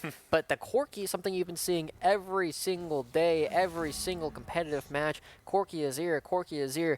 Both of them received some nerfs on this patch, but it looks like Tom excited to play that champion still anyway. Yeah, going to bring that back out in the mid lane. We're going to see another Pyke game today, as that should go over to Mung Ace. We don't really see it anywhere else outside of the bottom lane recently. The nerfs to his wave clear really pushed Pyke back down to that support role. So that would show us that it's most likely a top lane Karma here. So definitely some interesting selections for Grizzly Gaming early as we close out that second ban phase. Heavy focus on the solo lanes with another jungler banned away as well, with the J4 taken off the board. And now a possible Lee Sin lock in here for XU. Whoa, that snap lock Kane coming up for Bolty. He's really looking to fight, and seeing a bunch of melee champions already coming out and kind of a low damage composition from AHS Black. Definitely going to have an opportunity to do a lot of powerful things early on in this game, as it looks like they're going to be opting to blind pick the Kennen into whatever it is that S9 Diamond wants to pick. And honestly, if it's the Jax again, I'm already worried for Grizzly Gaming's chances. Okay, that might be a bot lane Corki. Oh, true. Very interesting. There's a ton of flexibility with the composition that Grizzly Gaming has drafted here. Kennen, you don't really see ever flexed out of the top lane, but it is certainly possible. Karma flexing around to 3 different lanes. Corki can go to the bottom lane if you'd like. This is really weird. Or, I mean, it could even be a Pyke bottom lane maybe with a Karma support. Okay. With the way the summoner spells shake out, it looks like we're going to have Tom and Mung Ace bottom lane with the Corki bot laner, and then solo lanes here with the Kennen and Karma. This is a really interesting draft, and we haven't even touched too much on the AHS Black side outside of that low damage that you pointed out. they grabbed the Aurelia here with the last pick. An interesting selection there. How do you like that into the Grizzly Gaming comp? It's really very interesting to see them picking this up because there's a lot of low health targets just in general. Kennen, Karma, Corki, they are super reliant on getting these shields and having lifesteal, being able to play at range. But Irelia can really do a big number on them as well as setting up for everybody else. I think I'm a little bit worried looking at AHS Black's composition because you got all these melee characters, and they're not quite as slammy jammy as some of the compositions we've seen previously, but they definitely do like being able to deathball a little bit with all their big powerful ultimates and locking down individual targets. But they're going up against a composition from Grizzly Gaming where they're looking to kind of spread out. You don't need Karma and Corki to be standing on top of each other. And if you spread out enough, and let's just say Diamond A is able to lock down this Corki off on the side, that just means that Bolte is going to be somewhere else entirely, and he's not going to have an opportunity to jump up on top of that player as well. But the thing that's really interesting to me is looking at the squad of Grizzly Gaming is how different their lineup is from what you normally expect. El Oso in the jungle. Yeah, this is quite a shift from Grizzly Gaming here, and not quite sure what the reasoning is behind it, moving people around. And really, Grizzly needs a big win this week, right? If they can't take the title and Alab or AHS do, there is no way that they'll be able to secure the berth coming out of the West. And, Grand Finals is on the line here between these teams in the West in week number 7. So certainly I would say a very risky draft from Grizzly here. But, they still have an opportunity. They've performed very consistently throughout this season. So part of me wants to trust the thought process behind this. I'm not entirely sure what it is. Yeah, there's no way they're just doing it on the spur of the moment. But it's definitely a little bit surprising. The big thing to me is we saw this earlier. There's not a lot of physical damage coming out from the Grizzly Gaming lineup. We already said they kind of want to spread out, but the only real physical damage you have is going to be coming from Kane. Pike provides some physical damage, but it's usually localized onto a single target, and he finishes up some of these bigger fights. But Kane's going to be the big one who's going to be doing a lot of damage, and if you look at how he's likely to play, if he goes for the Shadow Assassin, he's going to be able to dip and dodge in and out of fights, have a lot of damage to really lock down individual targets, and just kind of becomes a win condition on his own, locking down people in the fog of war and killing them with very little counterplay. But the other thing you tend to see in 5s is you see a lot more of that red Kane, the darkened Kane, where you have this massive healing. You are become kind of impossible to kill for a lot of these low damage compositions, and against melee champions it's kind of like the Udyr that we often see, where Udyr doesn't necessarily scale well. He just scales really well against specifically melee champions in a very similar way to what you see the red Kane do. Yeah, we'll have to see how things shake out there. I think the one thing I also want to touch on for AHS Black, where you mentioned that, heavy shift into magic damage for the side of Grizzly, is that if I'm Genosens, I'm really liking this composition that you're going to have to play to, because especially if the Kane is going for that darkened form, he's not going to have the damage to burst out the Swain, and then the Swain can heavily itemize into the magic resist and should become nigh unkillable with the sustain he already brings to the table. So Genosens could have a setup here to pop off like he did earlier today on the Swain. I think he's really loving how this draft shook out. Obviously, there may be some questions around the rest of the composition, but I think he's feeling very good. He performed very well earlier in the day and hopefully can carry that momentum into this game, because AHS Black has got to be feeling great. They have the momentum from winning the grand finals of week 6 today and trying to carry that and really shake up the standings, because this was a team that we knew coming into double points had the opportunity, but with the way Grizzly and Alab had been performing throughout the season, expectations were that they were going to be able to accrue the points that they needed to close things out. But now AHS Black is going from a dark horse to a possible serious contender for the Western title, and as we close out the regular season. Yeah, here we go, right on into game, and this is unusual. You don't tend to see these stacks particularly often in competitive these days, but it looks like multiple members of Grizzly Gaming are going for a little bit of a later invade, potentially looking to get down a more focus on where everybody's going, just trying to lock down things. And we do see that Mung Ace not actually going to be playing in the mid lane, is going to be playing at the support instead of Bolte. But definitely a very curious system overall. I would have almost liked to see QST going for something like QST going for the AD cannon on hit to provide a little bit more sustained damage as well as physical damage threat, because again, they're kind of lacking on that just a little bit at the moment, whereas AHS Black, much more diverse in their build paths, and you might actually see Venti going for the more AP style build simply so that he has the same kind of damage available to him as well. Yeah, so just to clarify with the way this composition is set up for Grizzly, we will see, as you mentioned, Mung Ace going down to the bottom lane, Bolty in mid lane, and QST up on the top side with the Kennen there. So an interesting draft nonetheless for Grizzly Gaming. We'll see how things pan out in this game. We'll see both junglers starting on their red sides. The Kane with that standard solo Raptors start, clears that camp out very well at level 1, and then can go and solo his red at level 2. So Grizzly Gaming's bottom lane able to get down there and start farming, don't have to worry about leashing their jungler. And we're going to see some more vertical jungling here as XU heading straight over to the blue on Grizzly Gaming's side of the map, and that is spotted out or just predicted by El Oso as he will go for the same, but actually possibly going for a gank at level 2, getting into the bottom lane. Good block there as Drifted cannot get away, forced the flash out. Okay, so it is in fact Bolty with teleport going bottom lane, Tom going mid on the Corki. So Grizzly continuing to keep us guessing. So this would appear to be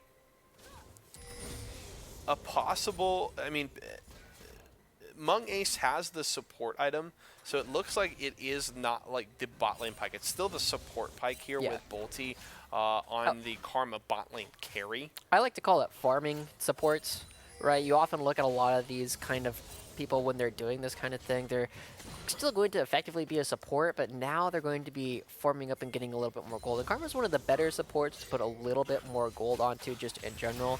One of the interesting things you often see with this character in this kind of composition is you're going to be going for things like the the Athenes and the Ardent Sensor, so that you have plenty of damage, but you're really trying to support some of your big damage dealers. But it does put a lot of focus onto how effectively Tom is going to be able to play most of this game. But again, kind of goes back to what we were looking at or mentioning earlier. An on-hit cannon would really, really enjoy having an Athene's Ardent Karma support to give them plenty of auto attack damage, and it also does quite well into the Aurelia as well, simply because you're able to play at range and constantly chip things down, and you're not reliant on your ultimate to keep yourself alive.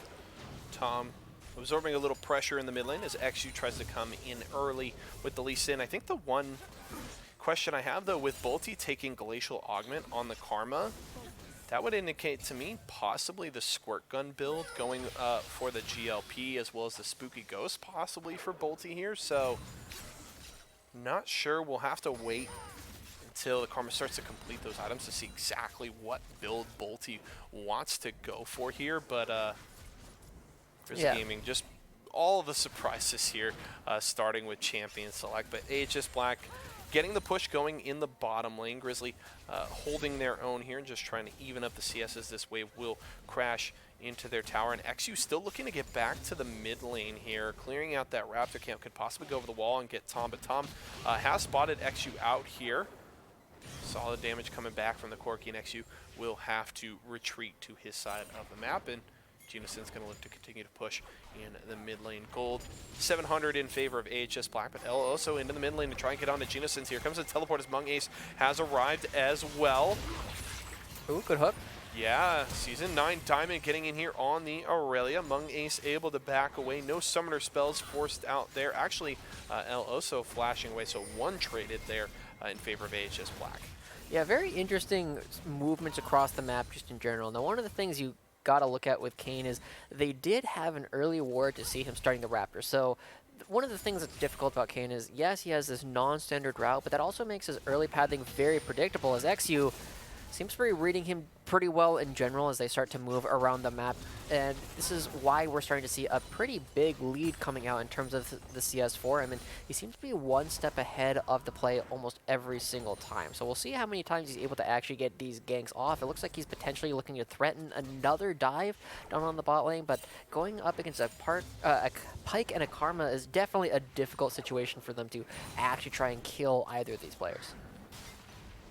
Both of them going to be fairly slippery. You add on the shield on top of that as Mung Ace is going to pull back the Nautilus. A couple tower shots on it drifted mean that that dive is going to be extremely risky if AHS wants to go for it, but they're just able to bully Mung Ace off of this tower, so they'll secure a second tower plate here. More gold into Venti's pocket, and drifted has to be careful here. The Lee Sin nearby as XU is actually below half health, so risky for AHS Black. They'll elect to take the safe route and back out.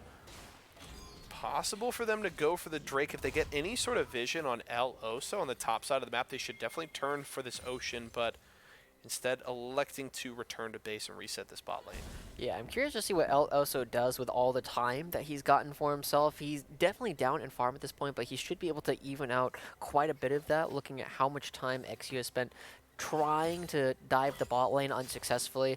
So he'll definitely be able to take away these Raptors, and the big worry is how long he's actually going to stick around, because you see that he's actually still there up on the top side of the map as XU is now coming up to claim the red buff that has just spawned after the first time they've gone for this clear. And oh, here we go. Mung Ace is up top. Yeah, trying to go for the gank here. That's going to be the stun onto Season 9 Diamond. Mung Ace trying to take down the Aurelia. QST getting some damage out, but there's the ultimate from Season 9 Diamond. Here comes El Oso for the assist. It's going to be first blood. Can the Aurelia get away? Still in the 1v2. Here comes Genosins trying to turn it around as El Oso will take down Season 9 Diamond. Genosins, El Oso gets over the wall. XU is here way too late for the play. Flashes aggressively to look for the kill, but the Lee Sin will not get in there. Genosins dueling with QST. Thomas roamed up here. XU's in trouble. Can the Lee Sin escape? It doesn't appear so. He's going to go down. Tom grabs the kill. A 2-for-1 for Grizzly. Yeah, good turnaround to start off by S9 Diamond, as he really had a big opportunity to pick up the first kill on Mung Ace, but Mung Ace finds his way back down to the bottom lane, and then the rest of the fight went really weird. Yeah, Mung Ace is going to be just fine here, but we saw that El Oso tried to get over the wall but failed with his Q, had to use his E, and Genosins, without access to his flash, wasn't really able to follow and potentially finalize that kill. Meanwhile, XU does have his flash, tries to go for it, but again, not able to find it and finds himself in a bad position because Tom is now able to just come on over. He already opens up with the Gatling gun, knows exactly where Lee Sin is, and with no mobility left in the tank, it's going to be an easy kill to give over to one of the champions who has been so strong for so long, simply because he doesn't have a weak point in the game. Well, Grizzly Gaming trying to close this gold gap right now, down about 1,300 gold despite the lead in kills, as CS going in favor of AHS Black in every single lane. Very scary in the bottom lane, as that's about a 30 CS lead for the Kaisa. This Karma struggling in the laning phase right now, as there's been so much pressure applied by Drifted as well as XU, who has continued to camp this bottom lane and just try and pressure Bolty and Mung Ace off of this tower. It's resulted in 2 plates in favor of Venti and Drifted, along with all the CS they have been able to accrue. And looking for the early Muramana here from Venti. Beautiful stun there from Season 9 Diamond, as right as the ultimate is activated from QST. Not able to go anywhere. I think QST did that in response to the stun, expecting a dive coming in from the Irelia, but unfortunately guessed wrong, and here's the counter ultimate. Here comes Season 9 Diamond trying to get onto QST. The stun will miss, and a little bit of return damage there from QST as the Aurelia must dash away. Here comes El Oso now up top side, knowing the ultimate is not available, trying to punish the Aurelia, getting out some more damage. Here comes QST. Is it enough? It is. El Oso grabs the kill top lane. Yeah, and all this fighting with melee champions means he's much more likely to go for that red game, but the dive coming through. Here comes Mung Ace trying to get away from XU, but Venti gonna grab the kill as Drifted flashes away to avoid the tower aggro. Bolty now stuck alone in the bottom lane, and here comes the teleport from the cannon to respond. It's too late to save the Pike, but it will at least discourage any further aggression from AHS Black. Yeah, a little bit interesting to see that he chooses to teleport. He definitely has a wave in kind of an awkward position, and you might end up losing quite a bit more than he bargained for just coming down here to the bottom side of the map, because Season 9 Diamond already heading up towards the top side will be able to get that to push in and probably crash into the turret before QST manages to get back. So a little bit surprising that this ends up going on, but it does dissuade AHS from actually going for the dive. And now, because there's so much time spent by XU in the bot lane, once again, El Oso going to be able to find this Rift Herald, solo it out, and going to be able to give one of his laners at least 300 gold in the turret blades. Neutral objectives 1 for 1 so far in this game as Grizzly grabs the Rift Herald to combat that Ocean Drake picked up by AHS Black. And Season 9 Diamond actually not electing to try and crash that wave, at least initially. Going to start clearing it out now as it's starting to slow push towards his side of the map. And XU will once more head down to the bottom side of the map. Grizzly Gaming's bottom lane is starting to push a little bit, but they recognize that the Lee Sin is trying to punish them and they're not willing to walk across the halfway point of this lane. They're more than happy to just continue to reset this lane, allow AHS Black to push it back to their tower in rinse and repeat at this point. It's now both junglers on the bottom half of the map, though. It looks like El Oso going for mid lane. Genosin's going to have to get away. Doesn't have flash available, but able to back away from pressure, actually recalling there near his tower as XU now down near the bottom lane trying to... Ooh, this is dangerous. We get to see everybody from AHS Black roaming up, and there's no response from the Pyke. Tom has to be careful. That's the kick from XU into the tower. Not able to insect Tom there, and AHS Black will back away as Mung Ace is up here, but both summoner spells spent by Tom there, so I'd say a great trade for AHS Black. Corky's certainly going to be susceptible to ganks for the next few minutes. And I didn't actually see who the gold went to on the side of Grizzly Gaming. They did crash the Rift Herald, so they got some gold onto someone, but it's not obvious. Maybe it went to Tom. He's sitting on a lot of gold in his pockets. So the worry for me is it might have been so far away that nobody actually earned the gold whatsoever because of the response coming out from AHS Black. But here we go. Ooh, XU in trouble. Cannot flash away from the cannon. Trying to dash to the ward, but it's not going to be enough. That's going to be the kill for El Oso. Now Season 9 Diamond has to retreat the Kayn with that red buff, doing quite a bit of damage. And Grizzly will return to the river here. Genosins has to back away. No CC available for Grizzly, and he's actually going to go in for the 1v2. Nearly the 1v3. El Oso will back away. They do not want to fight this Swain right now. And in the bottom lane, Mung Ace can go stealth, but you're not going to be able to avoid the ultimate from the Nautilus, but still able to get enough space to avoid any damage from Venti, but then just walks right in face first to the Kai'Sa. The shield comes through to keep him alive for now, but there's a killer instinct. Can Venti finish it off? He's burning from the Ignite, but it's not enough as Venti now has to back away. Stuck between the towers, but does have the support. Drifted on his way. And the mid lane collapsing as well. Genosin's on his way. They're looking for the dive. Drifted's going to get the wave crashing into the tower. He's actually going to eat a couple of tower shots. This is very risky. He's going to get knocked up. Drifted going to go down. Bolty grabs the kill as the response is coming through for Grizzly. The execute is not enough, but XU will still go down after trading kills with the Pyke there. That's the knock-up as the Ross form has come through for El Oso. Here comes the stun from Bolty, forcing out the flash from Genosins. Can he escape? He doesn't have the ultimate, but there's the package from Tom. 2 more kills for Grizzly, and they're up 8-3. A couple of forced plays coming out from AHS Black, really turning on their head. Genosins didn't have the ultimate for this fight down here in the bottom side because he used to try and chase down people on the top. Didn't get rewarded for it at all. But El Oso is the one who was able to get all of those red orbs over and over and over by constantly fighting against AHS Black. And finally, when he comes down to the bottom side, the attempted forced dive from Venti and Drifted just gets turned on its head as Grizzly Gaming responds. So that's the huge opportunity once again. Here comes the aggression, topside QST. Able to respond. Ooh, here's Mung Ace. Season 9 Diamond, you don't have the ultimate. You're going to have to fight the 2v1 here. QST is low, so he doesn't want to go too aggressive. Here comes the dash in from Season 9 Diamond, but he's not able to get the kill. Here comes the teleport. The Aurelia's in big trouble. Can Bolty get it? Just a single auto attack is enough there to take down the Aurelia.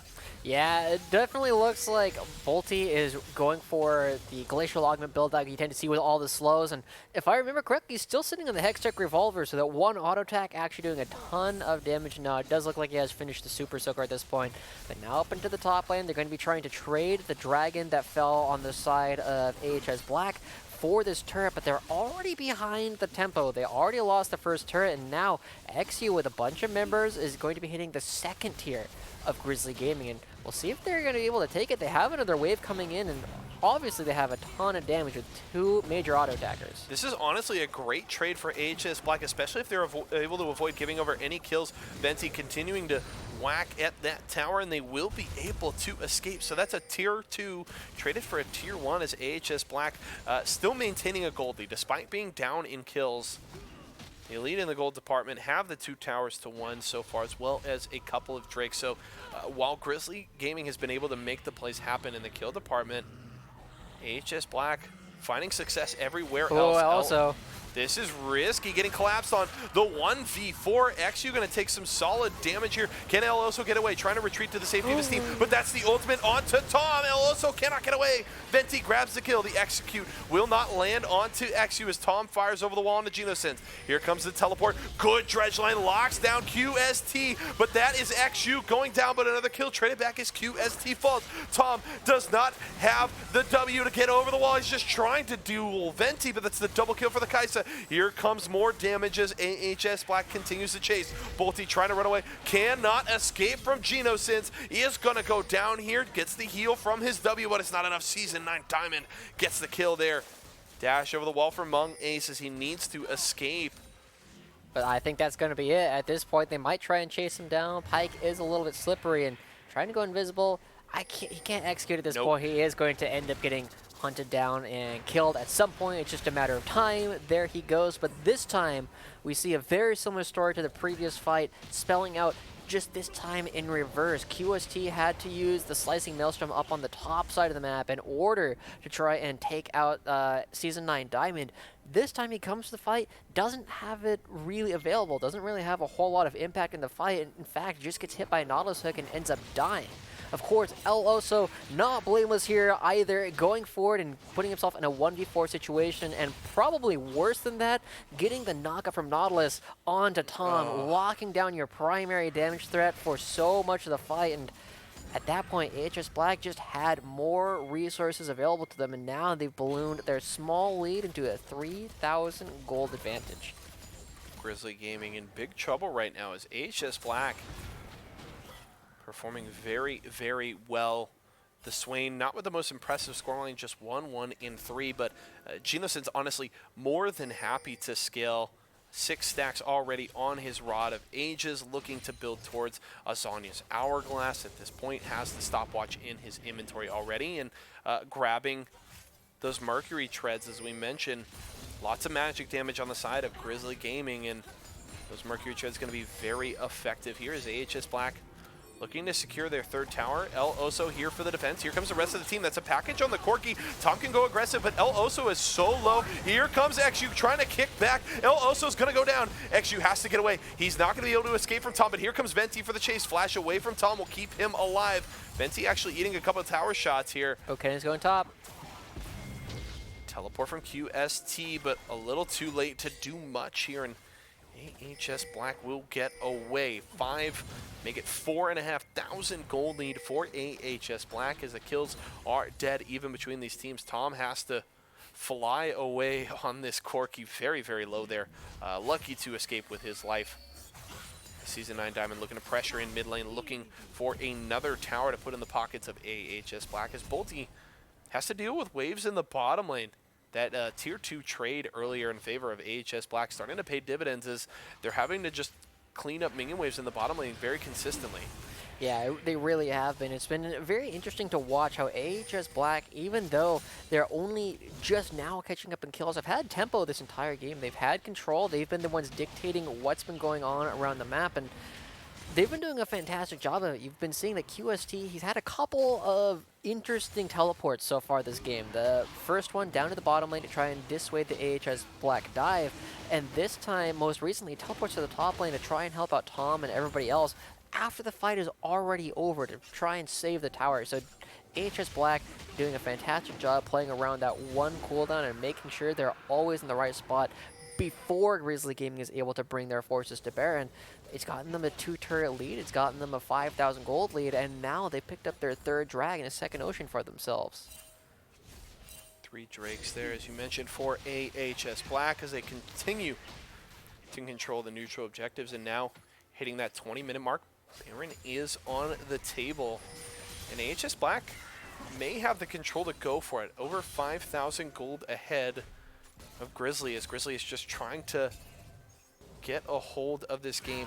They've got some solid power spikes coming through, right? El Oso has been able to finish the Black Cleaver, so that's 2 items on the Kane here, and 2 items as well on Tom. Tom has the Rapid Fire Cannon and the Trinity Force, which is a very powerful point for the Corki, but just Tom has not had enough space in these last couple fights to really start to get going. He's done very well so far in this game, sitting at 4-1-1, definitely holding his own in the mid lane into Genos and Swain. So really, Tom should be a focal point for Grizzly Gaming over the next 5 to 10 minutes. Take advantage of this great mid-game power of the Corki before AHS Black can really get out of control. Up to the top lane to take this tower. You've been seeing that, like, the fact that this top lane turret's going down is actually kind of a result of what's happened on the other side of the map. Genosens doesn't actually need to threaten the inhibitor turret. The fact that he's able to push this far up with the minions forces somebody on Grizzly Gaming to simply respond to that pressure over and over and over again, whereas now he's just sitting in fog of war. Grizzly Gaming actually doesn't have any idea where this Swain is. They think he's probably still bot lane, but he could be anywhere on the bottom side of the jungle, and creating so much extra pressure, forcing Grizzly Gaming to spend more time to try and hunt him down and protect their side of the map, means that they don't have as many members on the top side of the map. And AHS Black, exploiting that weakness, send a bunch of members to the top, starting to build up vision control in and around the Baron pit, and going to be taking down that turret just means that they have way more freedom to play with, simply because of the tempo play we saw 10 minutes ago when they take 2 bot lane turrets in exchange for just the 1 in the top lane. And the other problem for Grizzly is the fact that teleport is available for Genos, and so if he wants to join his team at the Baron, he can on a moment's notice. Meanwhile, Tom doesn't have teleport, so cannot join them. Also doesn't have anything to cancel the Swain teleport, so it's really going to be hard with Tom in the bottom lane. You'd probably like to send someone with a teleport, maybe Bolty down there, but I would say they're not as confident in the Karma's ability to try and hold that lane against the Swain. Has now fully stacked up his Rod of Ages, so a very scary point for the Swain here as AHS Black is going to start up the Baron. Venti and XU firing away onto this objective, but the response is on its way from Grizzly. They're not taking this objective down very quickly. They'll actually have to back away as Grizzly just shows their face in that blue side jungle. Yeah, that's the biggest thing that's a little bit surprising to me about how much AHS has been focusing on this. Ooh, good package.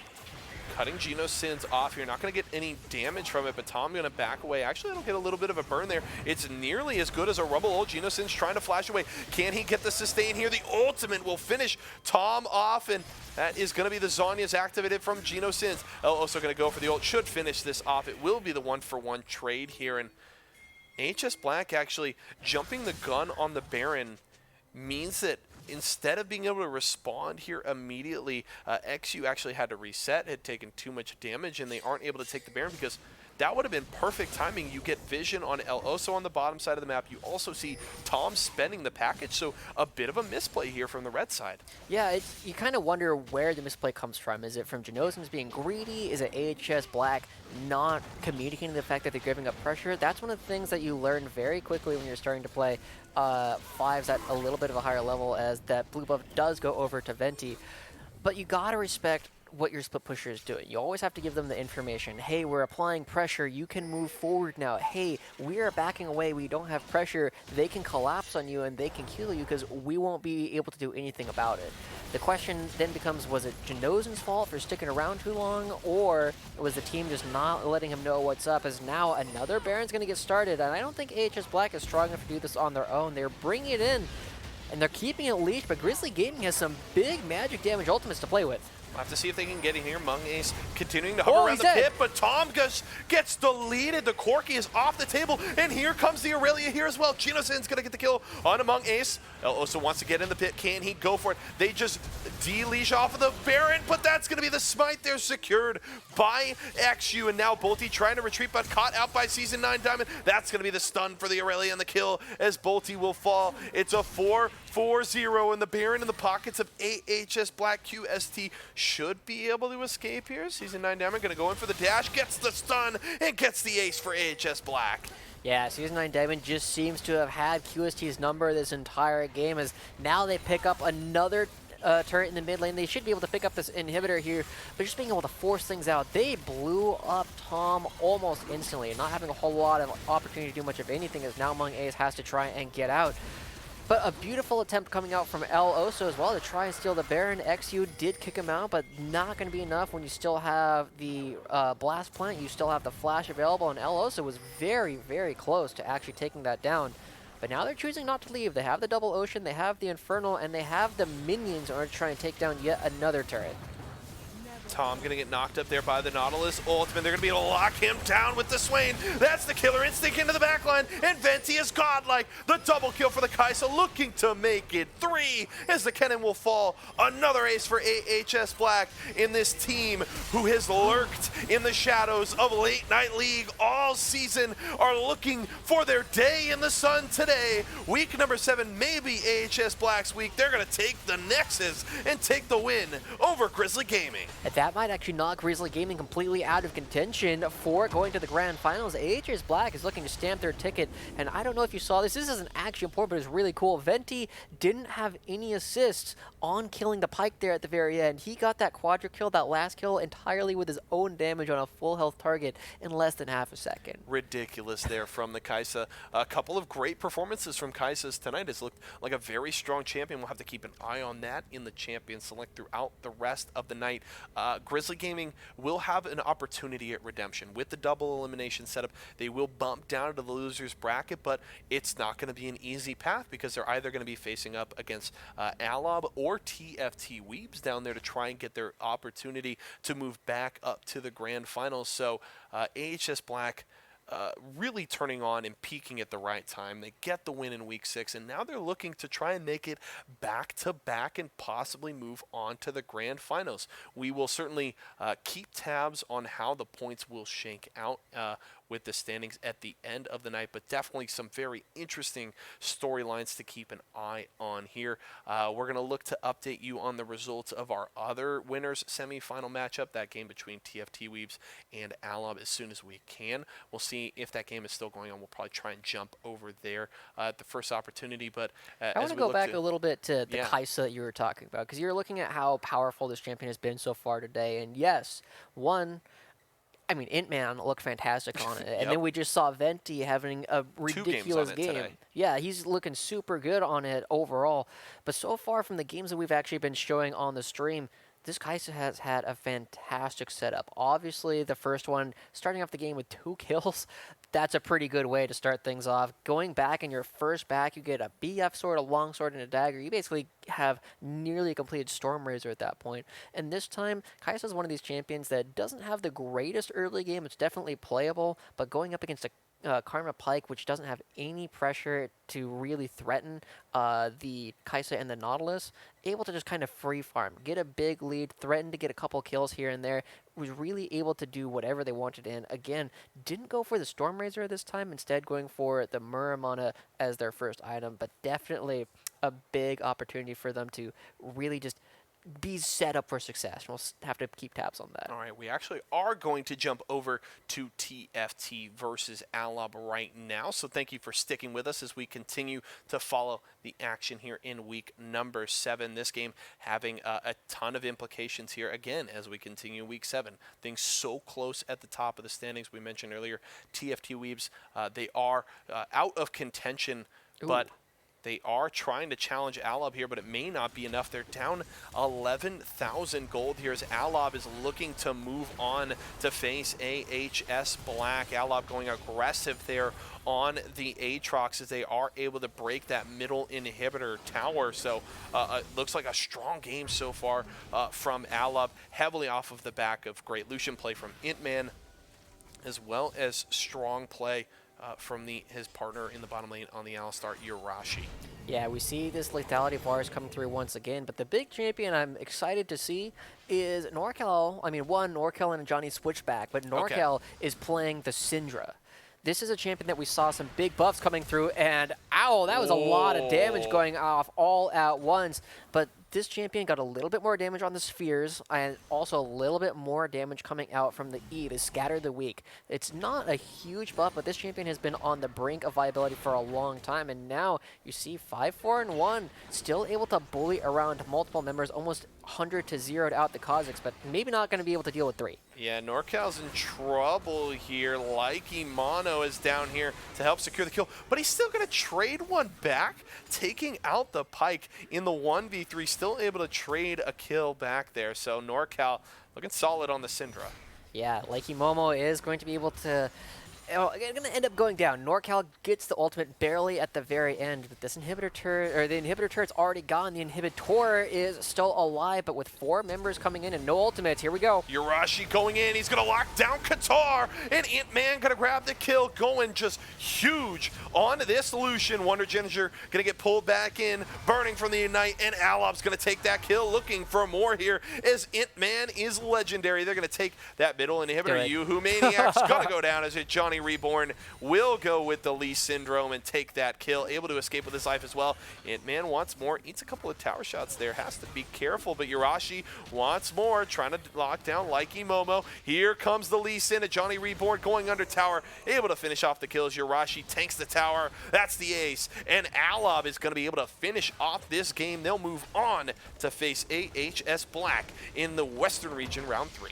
Yeah, we didn't see how most of this game went, but clearly Alob was doing some cool stuff. They end the game with a huge kill lead, a huge gold lead, and really what more can you ask for? Now, the big question to me is how big of an effect did switching a Johnny and NorCal actually have? But we'll have to answer that question later on when we actually get to see them play. Yeah, it's going to be very scary, setting up a very interesting match in the future. We've got Alob versus AHS Black in the winners final. Meanwhile, Grizzly Gaming has to beat now TFT Weebs as well as the loser of that Alob and AHS Black matchup if they want the opportunity to get to this grand final and try and move on to week number 8. We are going to head to a short break, but there's more action from the Western region when we return. Don't touch those keyboards, folks. We'll be back in just a few.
All right, everybody, Joshi and Yeso back for more late night league here in week number 7. Alob and AHS Black facing off in the winners finals here. The winner of this will move on to the grand final and wait to see who makes their way back out of the losers bracket. Ban phase moving along fairly quickly. Yumi, Silas off the board by Alob. AHS Black focusing towards that Yasuo. No surprises there in the Draven taken away from Intman. Yeah, no big surprises with all the target banning that we're seeing right now. The question is really going to be, is either of these ADCs, Intman or Venti, going to be able to play the Kai'Sa that they've had so much success with and have had so much opportunity for success with as well? I'm not expecting either of these teams to go for something a little bit crazy like we saw Grizzly Gaming do earlier. So it'll definitely be a little bit more controlled, a little bit more fighting, a little bit more standard League of Legends like we always like to see. But this is interesting. The Anivia is going to get banned away. Now, I made a comment to you earlier. You don't see this champion played unless the pilot, the person playing it, is very good at the champion. So clearly, NorCal looking to potentially bring that kind of champion out. We've seen that he's been playing a little bit more control mages, long-range, traditional mages. We saw the Xerath being played before the stream actually started, and I wouldn't be surprised if we saw something of that ilk played. Ziggs, one of my favorite characters, did receive some small buffs on this patch, so maybe that's something in his repertoire. Interesting first pick here from Alob. The Xayah taken right away, electing not to take the Kai'Sa. No surprises here. AHS Black is going to look to lock that in first rotation. They have not shied away from grabbing the Kai'Sa early, and there's really no reason not to. The enemy AD carry has already been revealed. They can grab that comfort pick for Venti, and now it's just what they will elect to select alongside it. Interesting. Possibly the Fiddlesticks. We already saw this earlier in the night to some very good success, so certainly a possibility, but instead going to switch over to the Braum. I love this lane, something I used to play a ton with my old duo partner, Braum. Very solid setup for that Kai'Sa passive, and definitely a very good, very safe lane with some kill pressure for sure. Yeah, you definitely have a lot of burst damage as well, and both of your passives stack up all at once. You can take a lot of people by surprise, just getting a ton of burst.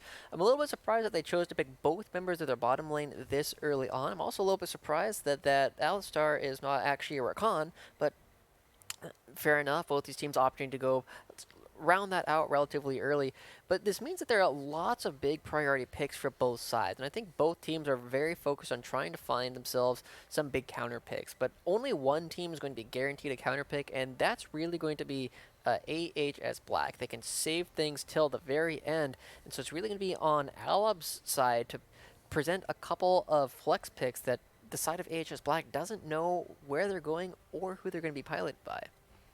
I love from Alob here picking a lot of early engage with the Gragas and the Alistar taken. Gragas expected to go to a Johnny in the jungle. You can certainly take a couple of builds. The traditional one right now is you're seeing Oh, no. What? Wait. Why? You just picked Kindred into Kindred's biggest counter pick. Yeah. The Gragas cask just knocks everybody out of the Lamb's Respite, so I don't like it at all. that pick at all. Yeah, I mean, you just said it. That's why I was kind of going, ew, when I saw XU clearly showing a lot of confidence on the Kindred, but it is going into, as you said, Gragas, one of the biggest counter picks against the Kindred. One, because they can actually lock down and blow up Kindred early on. They simply have enough damage up against this ranged character to start the game. But the other part is the explosive cask knocks people out of the Lamb's Respite, meaning that they can still die. The only other really big counter that exists to Kindred is actually going to be the Pike. And it's something that you can still play in solo lanes. It's not as good as it used to be, for sure, but it's definitely something that I have to imagine at least one of these players is comfortable playing once again. The Twisted Fate's interesting. I think it's really cool, but I'm a little bit surprised that they're opting to pick this kind of thing blind. Instead, they are going to be picking what is almost definitely Janoz and Swain, which doesn't have the same kind of hard counter picks where if you pick this, you just lose. But Viger, very interesting, definitely strikes me as something NorCal is much more likely to play. Yeah, Vanguard grabbing Some more burst there and some more lockdown. I mean, you're going to get the Event Horizon combined with Alistar and Gragas going heavy in on the engage. So, interesting champion select so far. No surprises with Geosynth going back to this comfort pick in the Swain. Really, nothing has given him a reason to swap off of that pick. It's been very, very good for AHS throughout the night, so no surprises there. The Gnar going to be the last pick here for Alob. A different kind of champion than we've seen him playing so far. Not quite as maybe aggressive in the lane, but should be just fine into most of the picks that Season 9 Diamond could bring to the table. His Aurelia is certainly available. Could see him return to that selection. It's going to be the Kled here for some engage here. Try and run right at Alob.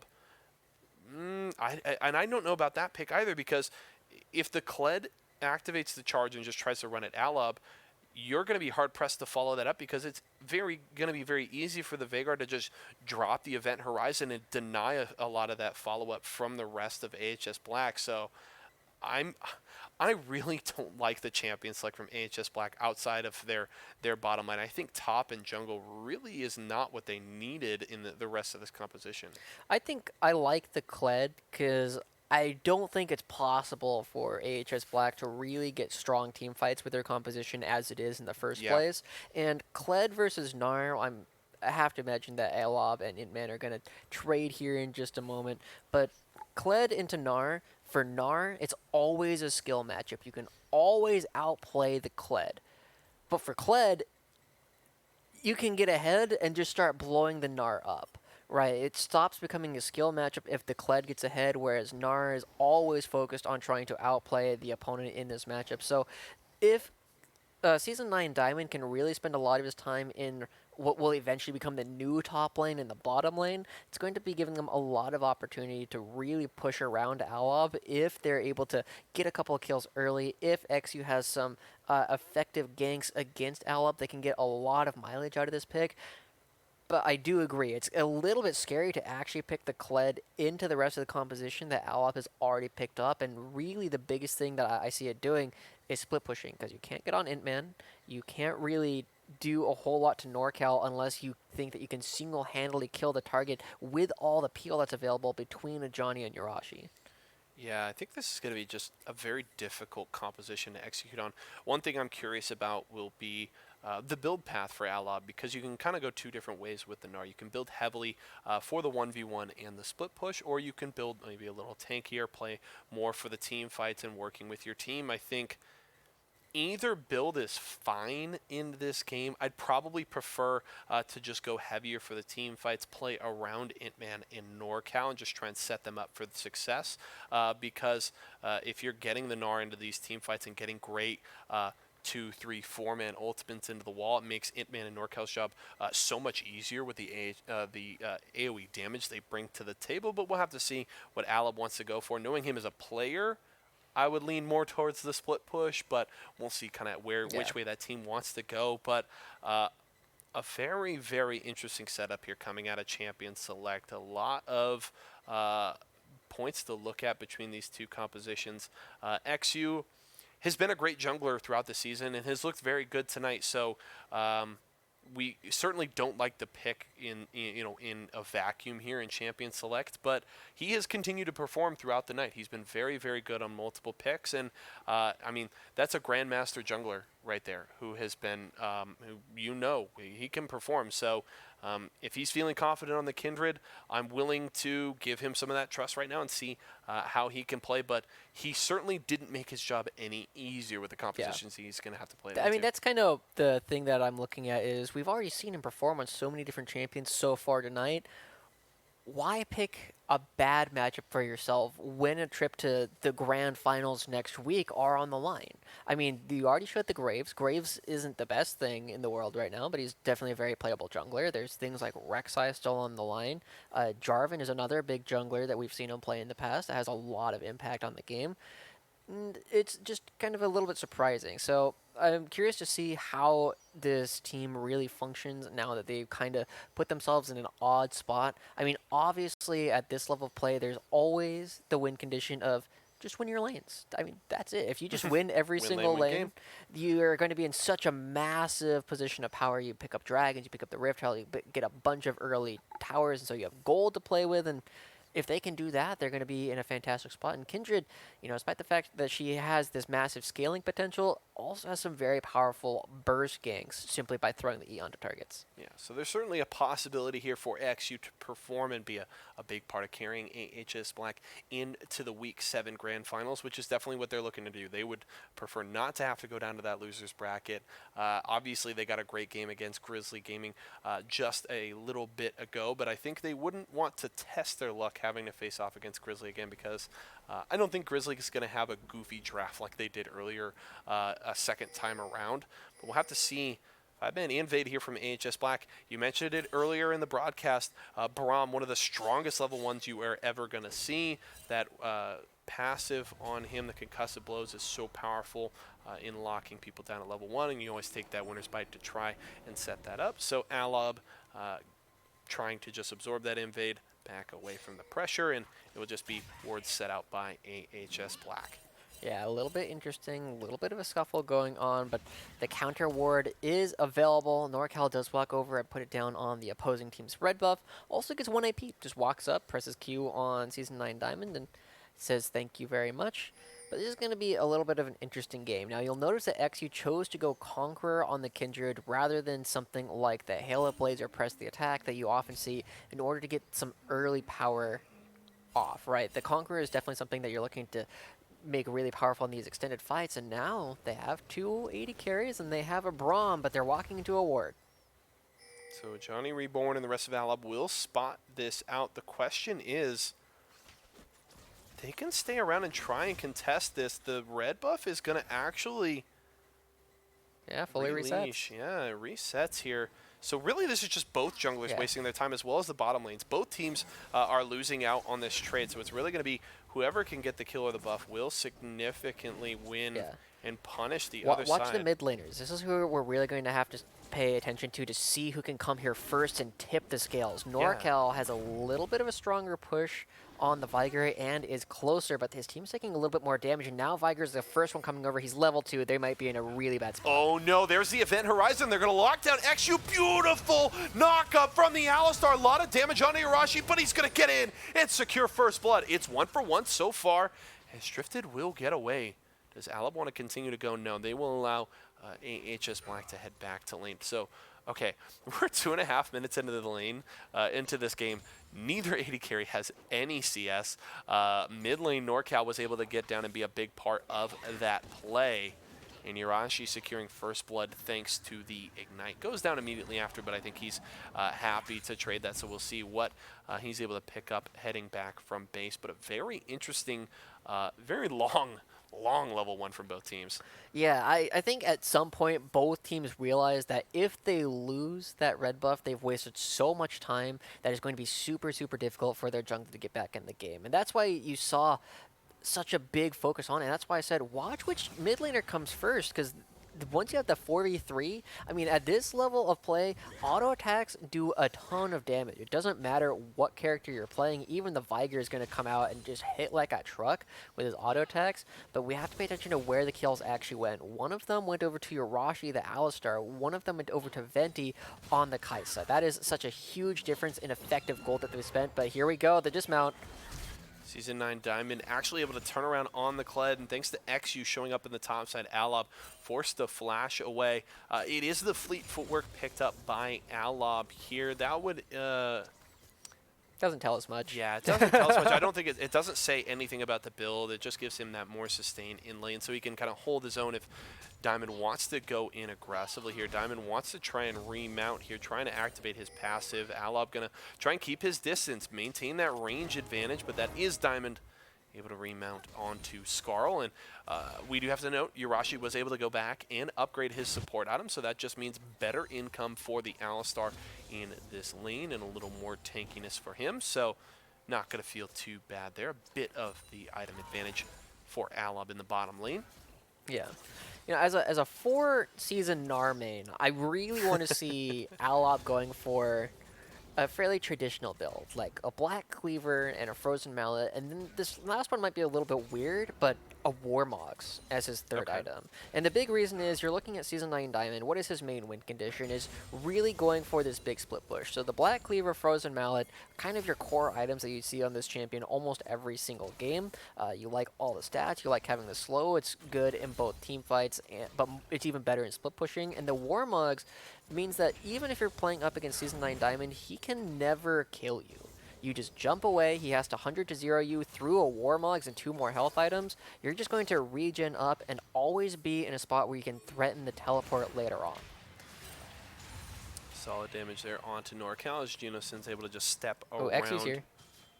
the event horizon. They're trying to lock down this Vigor.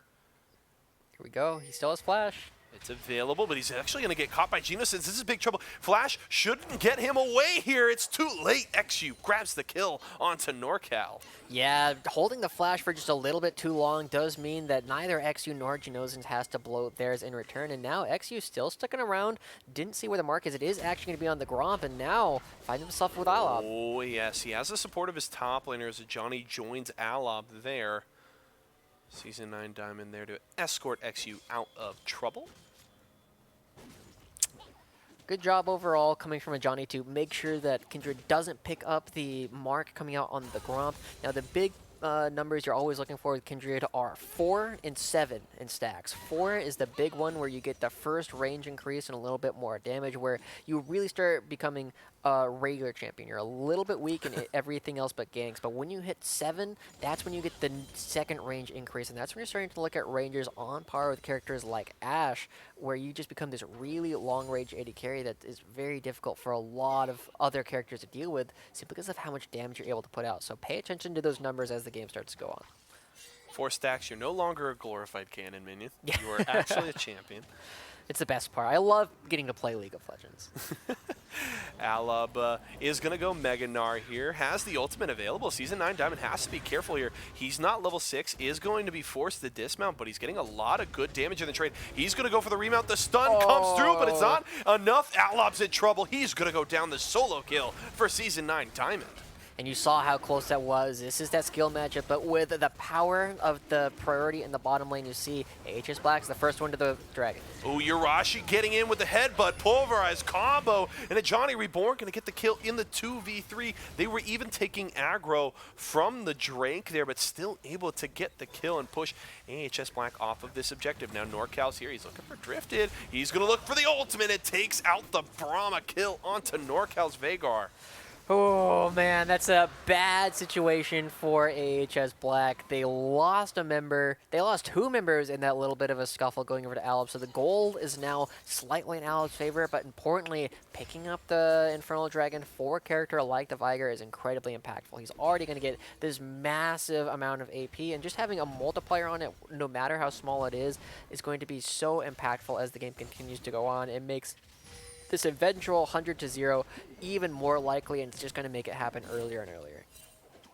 Infernal Drakes are always scary to play against, but when they're added on top of already scaling compositions, it is absolutely terrifying. Meanwhile, Alab's in trouble, gets the hop away. Is it enough? The bear trap on a rope will land the flash in, and Season 9 Diamond will secure the kill. Yeah, and there's a stack going over to XU as well, it looks like. We saw a little bit of a green flash there.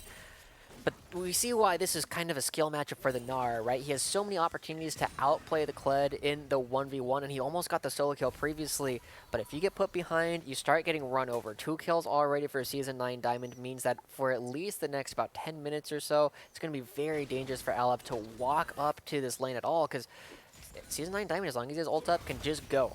Urashi wants to go aggressive here. Drifted should get stunned. Will eat a lot of damage there from Int Man, but Venti is able to trade it back a bit on this Kaisa. Urashi took a lot of damage in that trade, but not feeling too bad. He'll get some sustain from his passive as well as his support item.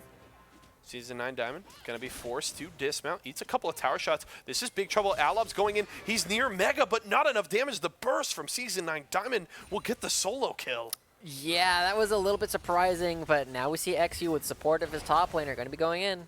Johnny Reborn Feeling confident here. That's the cast. SQ has to flash away. He doesn't have the Lambs of Spite. Flash in from a Johnny Reborn. That's a remount for Season 9. Diamond, they actually get the kill. XU had less than 30 health there and manages to survive. Yeah, a little bit of disaster from a Johnny, but he was so confident he could get both of the players, but they were so low. XU finds himself another stack on the Gromp, and that's going to be getting him up. So we know we've seen at least 2 come through. It's possible he's gotten a couple more, but Genozin's just doing all right up against his Viger. Not what you might hope for from a player who's shown so much prowess. And he's going to be coming online in a very similar time to when NorCal is also going to be coming online. The difference being NorCal can just walk away and completely ignore what Genozin's is doing. Whereas if Genozin's ever gets caught, the reverse is not true. Viger is going to just blow you up, doesn't care that you're transforming into a demon.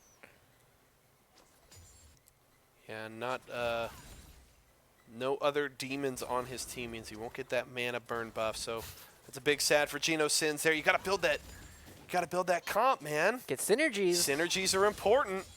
Not even running Glacial here either. It's just a single Braum. So you have to hope they have a couple like level 2s or level 3s at this point. They're going to have to go back to the drawing board on that one. But still up in gold right now. So Alab may have the scaling advantage, but they're on the back foot for the moment as NorCal backs away from Geno Sins there.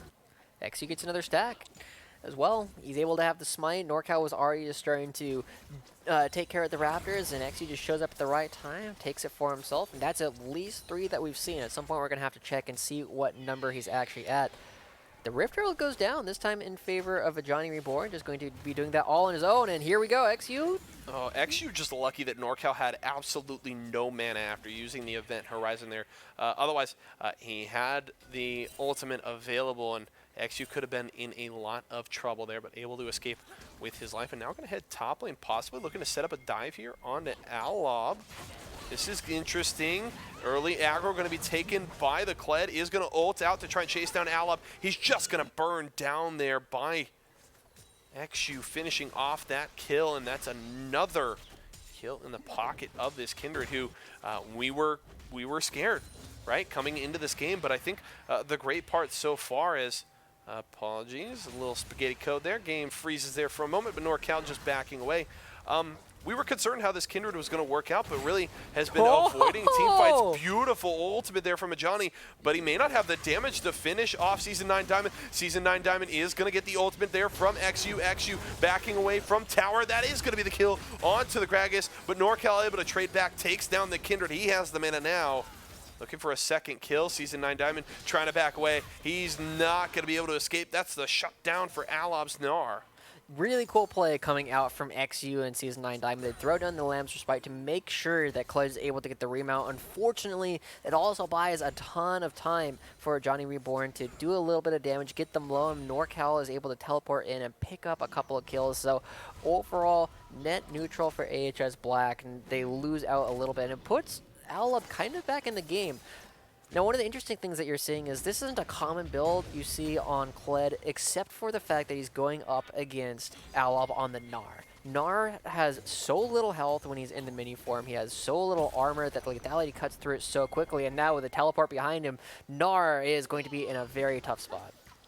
Alab in trouble, trying to run for his life. May look for a hop here, trying to buy some space. It's not going to be enough. XU just able to finish off that kill. Wolf just snapping down on the Gnar there.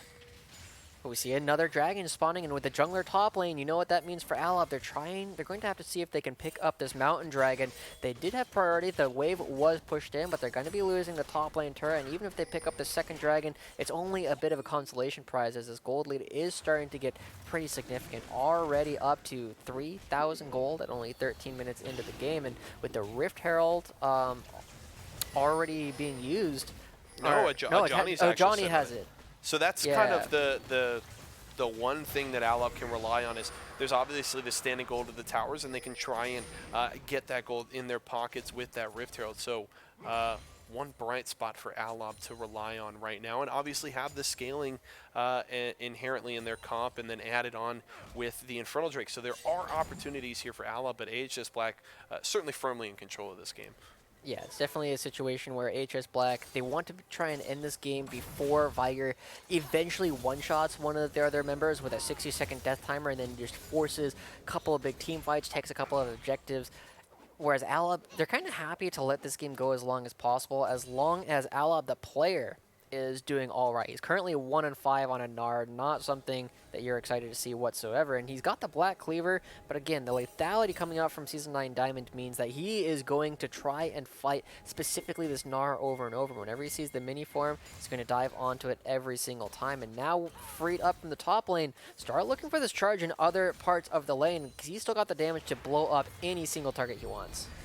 NorCal here pressuring GenoSins, but he's going to get collapsed by Season 9 Diamond, but it's still the 2v2 as the Rift Herald is dropped in mid lane. A lot of damage onto the AHS Black laners here, but here comes a Johnny Reborn flashing away to try and escape. It's not going to be enough, though. GenoSins is going to get the kill. Season 9 Diamond isn't going to be able to remount NorCal. I don't know if you needed to use the ultimate there, but he will get the kill, but it's still the double in return for GenoSins. And the Rift Herald didn't do a whole lot. While that fight was going on, XU was able to clean that up and make sure that the damage to the mid lane turret was minimal. Oh, Alab, you're in big trouble. The burst coming out from the Kindred. XU is going to grab the kill there onto the Gnar. He does have to use the Lamb's Respite, though, so he's not going to be getting out scot-free, but definitely going to be happy finding yet another kill. I wonder if he's just, like, chain stacking the mark onto Gnar over and over and over again. At this point, it's probably just a good idea. It's not even BM to try and just kill the same person over and over again. But now he's down into the bot lane. Bit surprised he's here. He's kind of low HP. Yeah, and again, you mentioned doesn't have the Lambs Respite. Intman actually not electing to throw the feathers at XU. Urashi just trying to 1v1 the Kindred. It's not going to work out. Meanwhile, Intman is burning, but able to kite away and grab the double kill there. So a 1-for-2 trade there working out for Alab. Yeah, overall, this is very interesting. AHS Black needs to be careful. NorCal doesn't have Flash, but if he gets his ultimate off, it's not up just quite yet. So he's just kind of trying to chase GenoSins off of the turret, not quite able to do a whole lot more than that. Start paying attention to where Season 9 Diamond is going once again. You saw that he did a lot of damage. Unfortunately, didn't have the greatest read on the situation, didn't land either the Joust or the Bear Trap on a rope, and instead gets knocked under the turret and slowly picked off. But this has been interesting. XU is instead choosing to mark the Viger over and over again, but he's died the second least on his team. Right, Intman hasn't died yet, but other than that, NorCal and Urashi have been having pretty solid games overall. XU with the blue buff going to head up to his top side here. Only the Krugs available to clear out, as well as the Raptors, it appears. We're going to take that camp there, so no red buff available. Going to be a couple of minutes before that one's up, but still going to put some more gold in his pockets. Sitting at 5, 3, and 4, looking for that second item as the Warrior is already finished with the challenging smite. Yeah.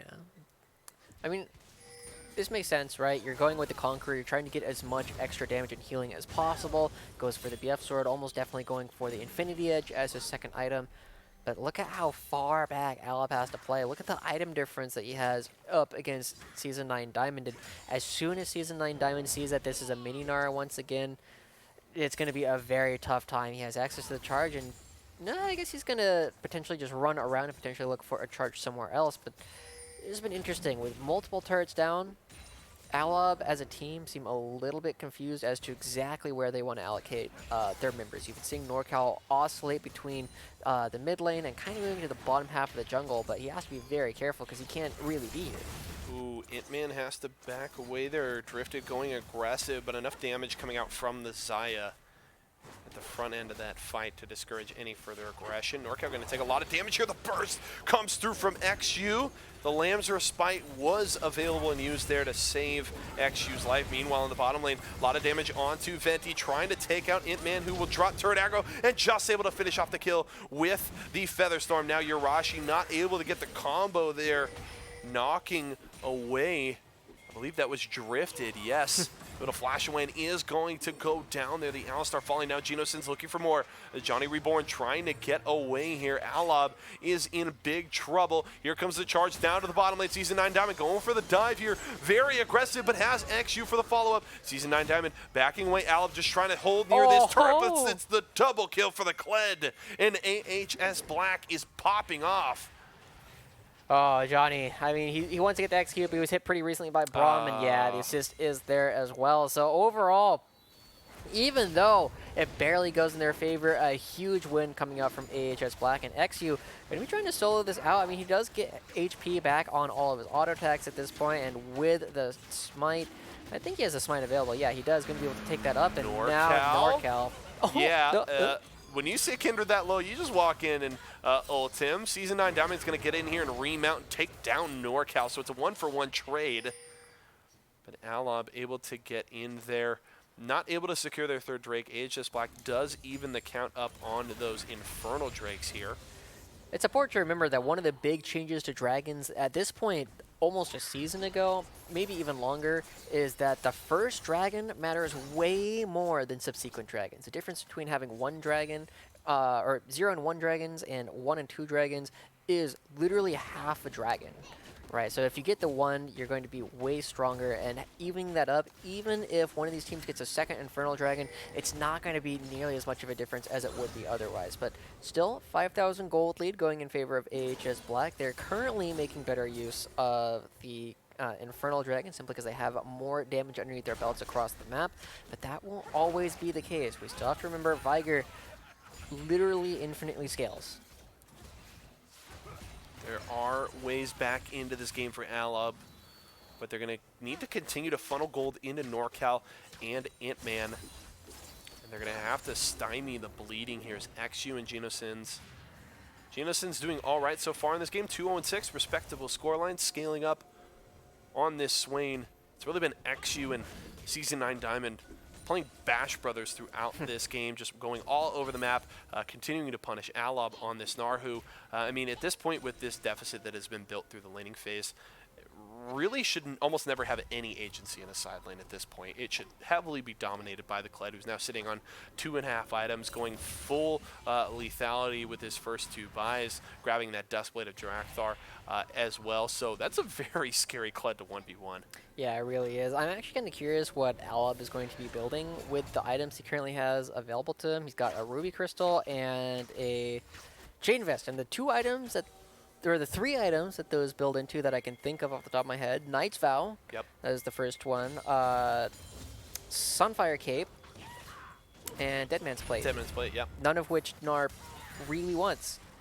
So I wonder if this Ruby Crystal is going to be turned into a giant spell, and then you actually just go for it. Gargoyle Stone Plate, another item that Gnar really likes because of all the extra health he gets when he transforms into Mega. But it's definitely not a situation that you like to find yourself in. I mean, 1 and 7 is never a situation when you find yourself in ever for any reason at all. But ooh, goes over to XU, just walks on in, and now NorCal might be in a bad spot as well. But again, all these weird skirmishes keep going on, and we haven't actually seen Season 9 Diamond really splitting. Yurashi's in a lot of trouble here. The burst coming out from XU. He's going to headbutt in, flashes away, but is going to fall. That's the Glacial Fissure across the wall. Drifted trying to lock down a Johnny Reborn. That's the double kill for the Kled. 4 are dead for Alob just like that. It's the 4 for 0, and AHS Black immediately turns for the Baron. Remember what we said at the beginning of the game when AHS Black was going to have a lot of trouble winning team fights against Alob? And remember what the counterpoint to that was? That you just need to win your lanes? Yep.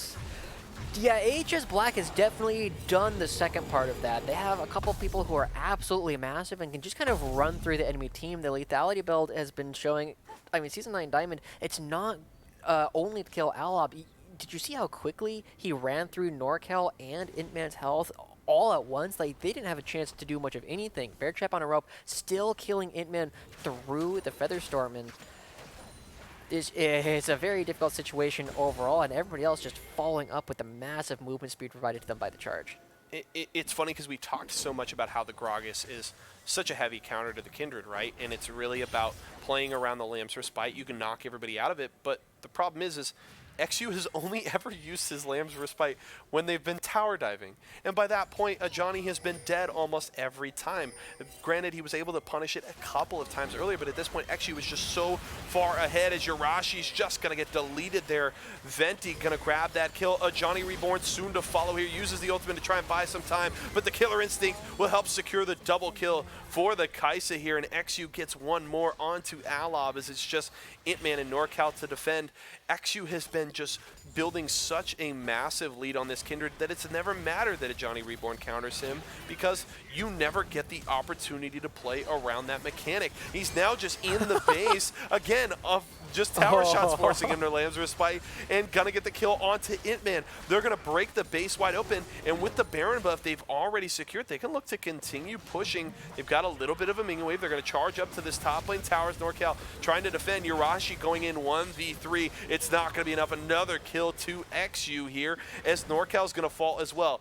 Johnny Reborn and Alab are back, but can they defend the base? That's just going to be more waves picked up by AHS Black. They wait for the next minion wave coming in. It's a cannon wave coming in, crashing into the tower. They're working on the Nexus towers. Diamond trying to dive in. A lot of damage on the Kled. He's just going to knock him down. The cast from a Johnny Reborn does absolutely nothing. Diamond is dismounted, but beautiful Glacial Fissure there, and that's the win for AHS Black. Oh, wow, and XU did so much work in that game, never really had an opportunity to lose the team fights because they were just never in an opportunity to lose anything at all. Season 9 Diamond had so much control of the lane, and I really liked how both these players are trying to go for aggressive plays and actually win the lane aggressively. Unfortunately, every single time Alab went forward trying to make a play happen, just got turned right on its head. XU paying way more attention to the lane and making sure that the skill matchup goes firmly in his team's favor. A big victory from AHS Black, who just continue to perform.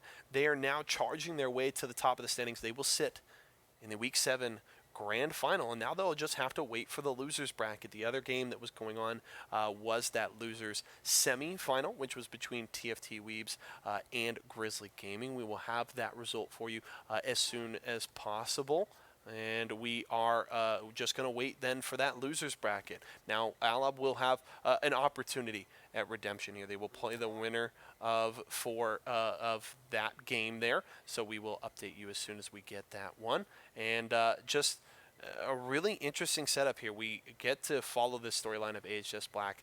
They start the day with the victory in the grand final over TFT Weebs, and now they just continue to carry that momentum. And now they have an opportunity to go from a team that was sitting at 13 points. They were 20 points behind first place going into week number 6, and now all of a sudden they have an opportunity to move on to the grand final here if they can continue to perform.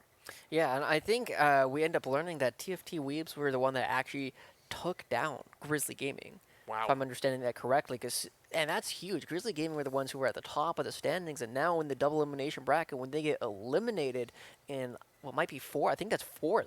Yeah. Definitely means that they're no longer in contention for that top spot. But again, AHS and Alab, we saw it. It didn't look like a close game, but that game could have definitely been a very different game overall. Turns out, Wiz quoted, TFT Weebs actually did beat Titan Gaming, so they're still in the bracket, but both these teams still very much in it. There's plenty of time, lots of big names coming through, and lots of teams still in contention.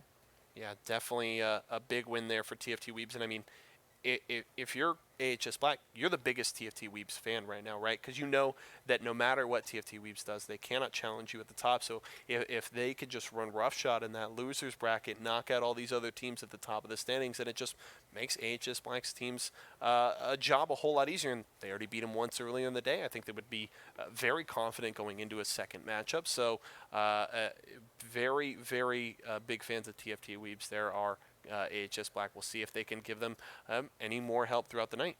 Yeah, it's going to be interesting to see. I think they're in a similar situation where even if TFT Weebs take first at the end of the day, Ferocious Virgin's in a similar spot up against Indeed in the central region where even if they get first, it's not going to be enough to propel them to the top of the standings. So, I mean, it might just be a situation where if they get all the way there, if TFT Weebs and AHS Black find themselves in a rematch of the Week 6 Grand Finals, do you even need to play it? That's when you can start playing some more fun champions because you know that you're just doing it for glory. Yeah, we'll have to see. That'll obviously depend on how the points shake out. Definitely been a very interesting night. Do want to remind everybody, if you guys want more information about the league, make sure to head to that link right down there, esportsarena.com. You can get more information about the different leagues that we run, schedules, all that kind of stuff. Check out where our other locations are. Remember, we are all over the western and central United States. If you want to come and join us, come play some games, get to know some people. It's certainly a blast to get the community together around the games that we love, and certainly a blast to cast them for all of you. I want to break down now, as we have a little more time in between games, the meta that we've been seeing kind of developing in this week. We've seen the high priority on Kai'Sa, different things coming out, multiple different off-meta junglers, and really it's been XU leading the way there. We've mentioned the Graves, we mentioned the Kindred. It's really fun to watch amateur play because I love watching pro play in the LCS and all, but things become very predictable in draft, right? It's very much this kind of rock, paper, scissors setup between teams in the champion select, but it gets so much more interesting because you see so much more comfort champions coming out in amateur play, and teams willing to, as you mentioned earlier, you don't necessarily have to go to the top meta picks because there are opportunities to maybe exploit inexperience in different matchups and things like that. So it's been very fun to watch these different mini metas develop throughout the tournament. Yeah, I think one of the things that we are missing at the highest level of play is all these different pocket picks, like you kind of mentioned, simply because we see that it can be very effective. Froggen is the classic example of the Anivia kid, somebody who plays a champion that no matter what the meta is, no matter how strong you think Anivia really is,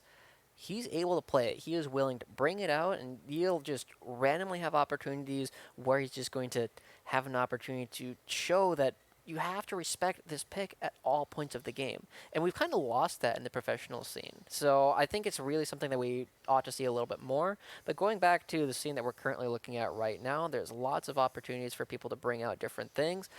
And it becomes interesting because you talk about the rock, paper, scissors at the highest level. At this level of play, it's almost kind of a rock, paper, scissors in what kind of player you're bringing to the table, right? You have Alob versus Season 9 Diamond in that last game, and they both play fairly similar styles. They're both looking to dominate their opponent. They're both very aggressive. They're looking to be the ones winning their lanes. And you can get kind of a disaster happening when one of them loses, because they don't just lose, they're going to lose catastrophically, like we saw in the last game. Like last game, yes. The Gnar didn't have a fun time. No, in top it lane. did not. I did not have a fun time watching it. Right, and it was interesting to see the flip flop of the performance, right? Because we saw Alab on the Yasuo earlier in the night, absolutely just demolished top lane. Looked like, I would say one of the best top lane performances we've seen throughout this season, and just a huge carry performance on the Yasuo.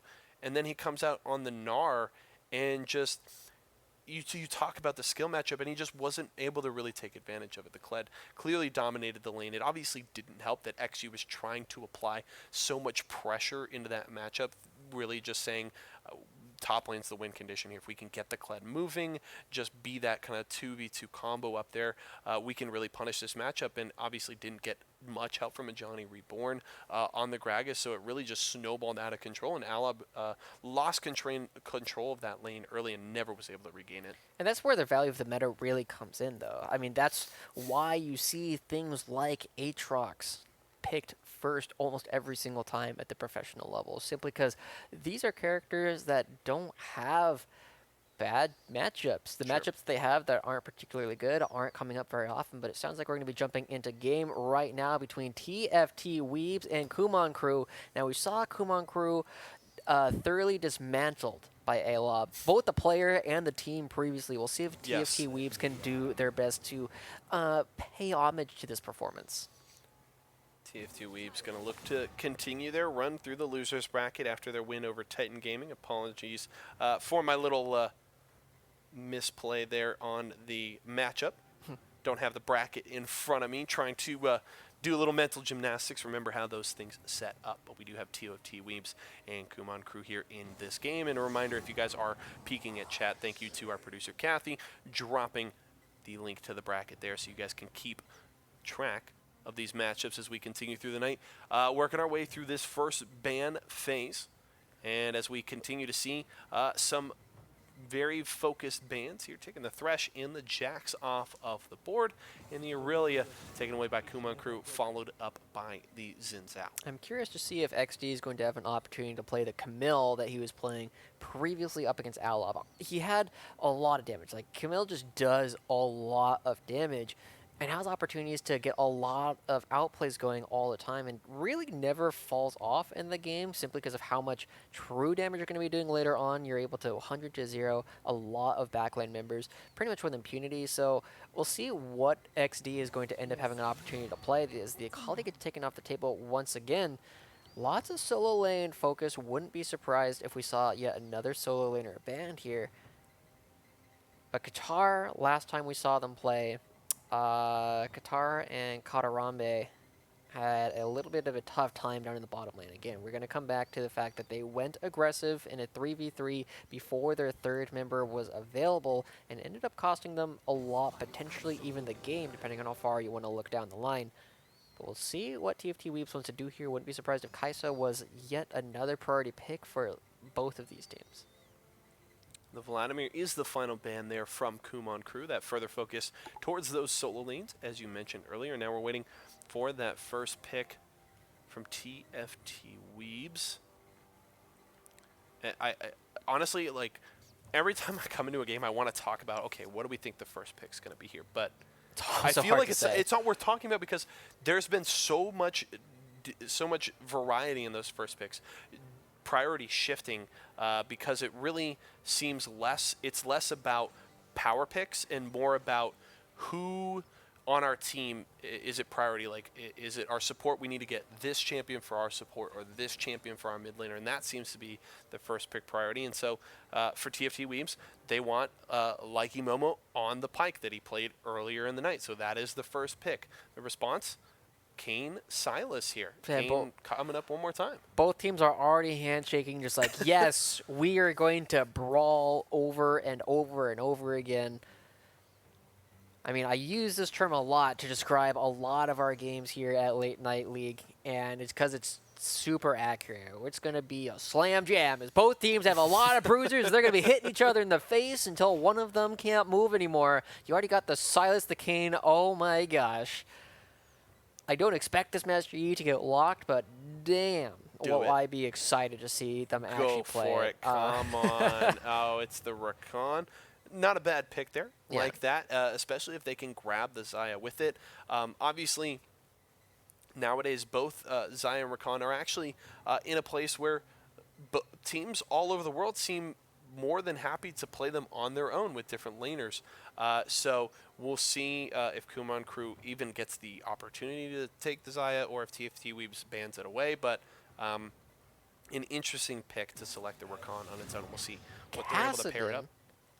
That's not a ban you see very often. Wonder Ginger must be really threatening on this pick because I was not expecting to see that come out whatsoever. And the thing is, like, Kassadin has got a lot of tools that are countered by a lot of other mid laners that would fit very well into the composition they're already building for themselves. Not really surprised about the Xayah ban, but if Willie T plays things like Jace or even Talon, like, you have lots of opportunities to try and punish Kassadin by pushing him underneath his lane, and then you don't even have to kill Kassadin. You can go kill the side lanes, you can go kill the jungler. There's lots of opportunities to do some pretty nutty things, but the Sona ban also coming through. Sona Pyke, not a bad pairing, but definitely a bit surprising that that's the focus here for Kumon Crew. And we do want to mention, Indeed did end up winning 2-0 in the Central Region Grand Finals against Ferocious Virgins. Obviously, the Indeed was already set to represent the Central Region in next week's Grand Finals, but able to carry a little more momentum into week number 8 with that win over Ferocious Virgins, and now it's just to be determined who will represent the West. Ooh, TFT Weebs. I don't think that's a disrespect. I think they literally just ran out of time. right? Because there has to be something you want to ban, but the Oriana comes through really good at dealing with these big groupings of characters all on top of each other. Sivir, another character that is really happy when they see a bunch of enemies on top of each other, getting so much AoE damage down with the Boomerang Blade and the Ricochet, of course, and then just making the rest of your team a little bit better with the On the Hunt. The last question is, what are they going to be playing in the mid lane? And it looks like it's going to be another Slammer Jammer. The Echo hovered. Plenty of time for TFT Weaves to adjust, but they will not do so. They'll lock the Echo in here. And a very fun champion select from TFT Weaves. They're really going to look to run at Kumon Crew and just go straight into their face here. Very aggressive champion select here as Kumon Crew will finish champion select, grabbing the Kaisa for Failfish. You know what I really would have liked to see in this situation? The Kai'Sa's not a bad champion. The Kai'Sa's just not a bad champion in almost any composition right now. But Vayne would have actually been sick in this composition. You're going to be looking to go up against all these people, and while they're trying to dive on top of you, you just go invisible, deny a lot of their instant burst damage, and pick off targets one by one as they try and chase you down. And with so many other threats on your team, if they try and kill the Vayne, now they have the Sylas, the Kayn, the Orianna who are going to be free hitting against them. And if Failfish has a Vayne in his pocket, something that you can look to play if your opponent has all of these style of champions picked up right away. But as it is, lots of people are going to be bashing their heads into each other over and over and over again. We see Yuhu Maniac and Qatar trying to psych their opponents out a little bit, as Qatar, who did play the AD carry position earlier, now going to be going into the jungle. So another group that's going to be switching up some of the positions of their players. Yeah, interesting looking at the composition of TFT Weaves into Kumon Crew. Hindsight is obviously 2020, but I would have liked some more disengage from Kumon Crew here. You already saw the Kled early, so Kled is always a pretty clear indication of what kind of composition you're going to see coming from a team, and Sivir a very common pair with that. I would have liked to see something like a Janna or a Nami, certainly a little susceptible in lane to the Pyke, but something that can just give some space to Kumon Crew, because the hard part here is Orianna is not going to have an easy time landing and timing a shockwave on TFT Weaves with how fast they're going to be just running at your face, and it doesn't make it easier when the J4 is trying to lock you down. So Kumon Crew, with a fairly difficult composition to execute here. If TFT Weaves is dictating the pace of this game, Kumon Crew is going to have a very difficult time. Yeah, I mean, Oriana's time is made a little bit easier since Juicy is on the recon. I mean, that's his entire thing, is he jumps into a bunch of people, he roots them all into the same spot. That's a very easy spot for a shockwave. But I do think it would be interesting if you were looking at, instead of the Orianna, something like a Karma, which providing shields across the entire team, and also, since you have all these melees who are going to be stacked on top of each other, throwing out the Inner Flame, the Enchanted or Enhanced Q, which also does a lot of damage, but more importantly provides that massive slowing field to prevent them from being nearly as fast, even with the charge down. But with the Orianna in for Willie T, he is going up against Echo, and this is not the easiest matchup in the world for the Orianna, because Echo is going to be coming online first. He's going to be doing a lot of damage in the mid game when Orianna is in that big power chop. Needs a lot of AP to make the Shockwave and her abilities impactful in general, and Echo is very, very happy with just using his base damages and Hextech Protoball. Yeah, it's going to be a fun game to watch regardless. We've continued to get some, I wouldn't say, we've gotten one wacky draft.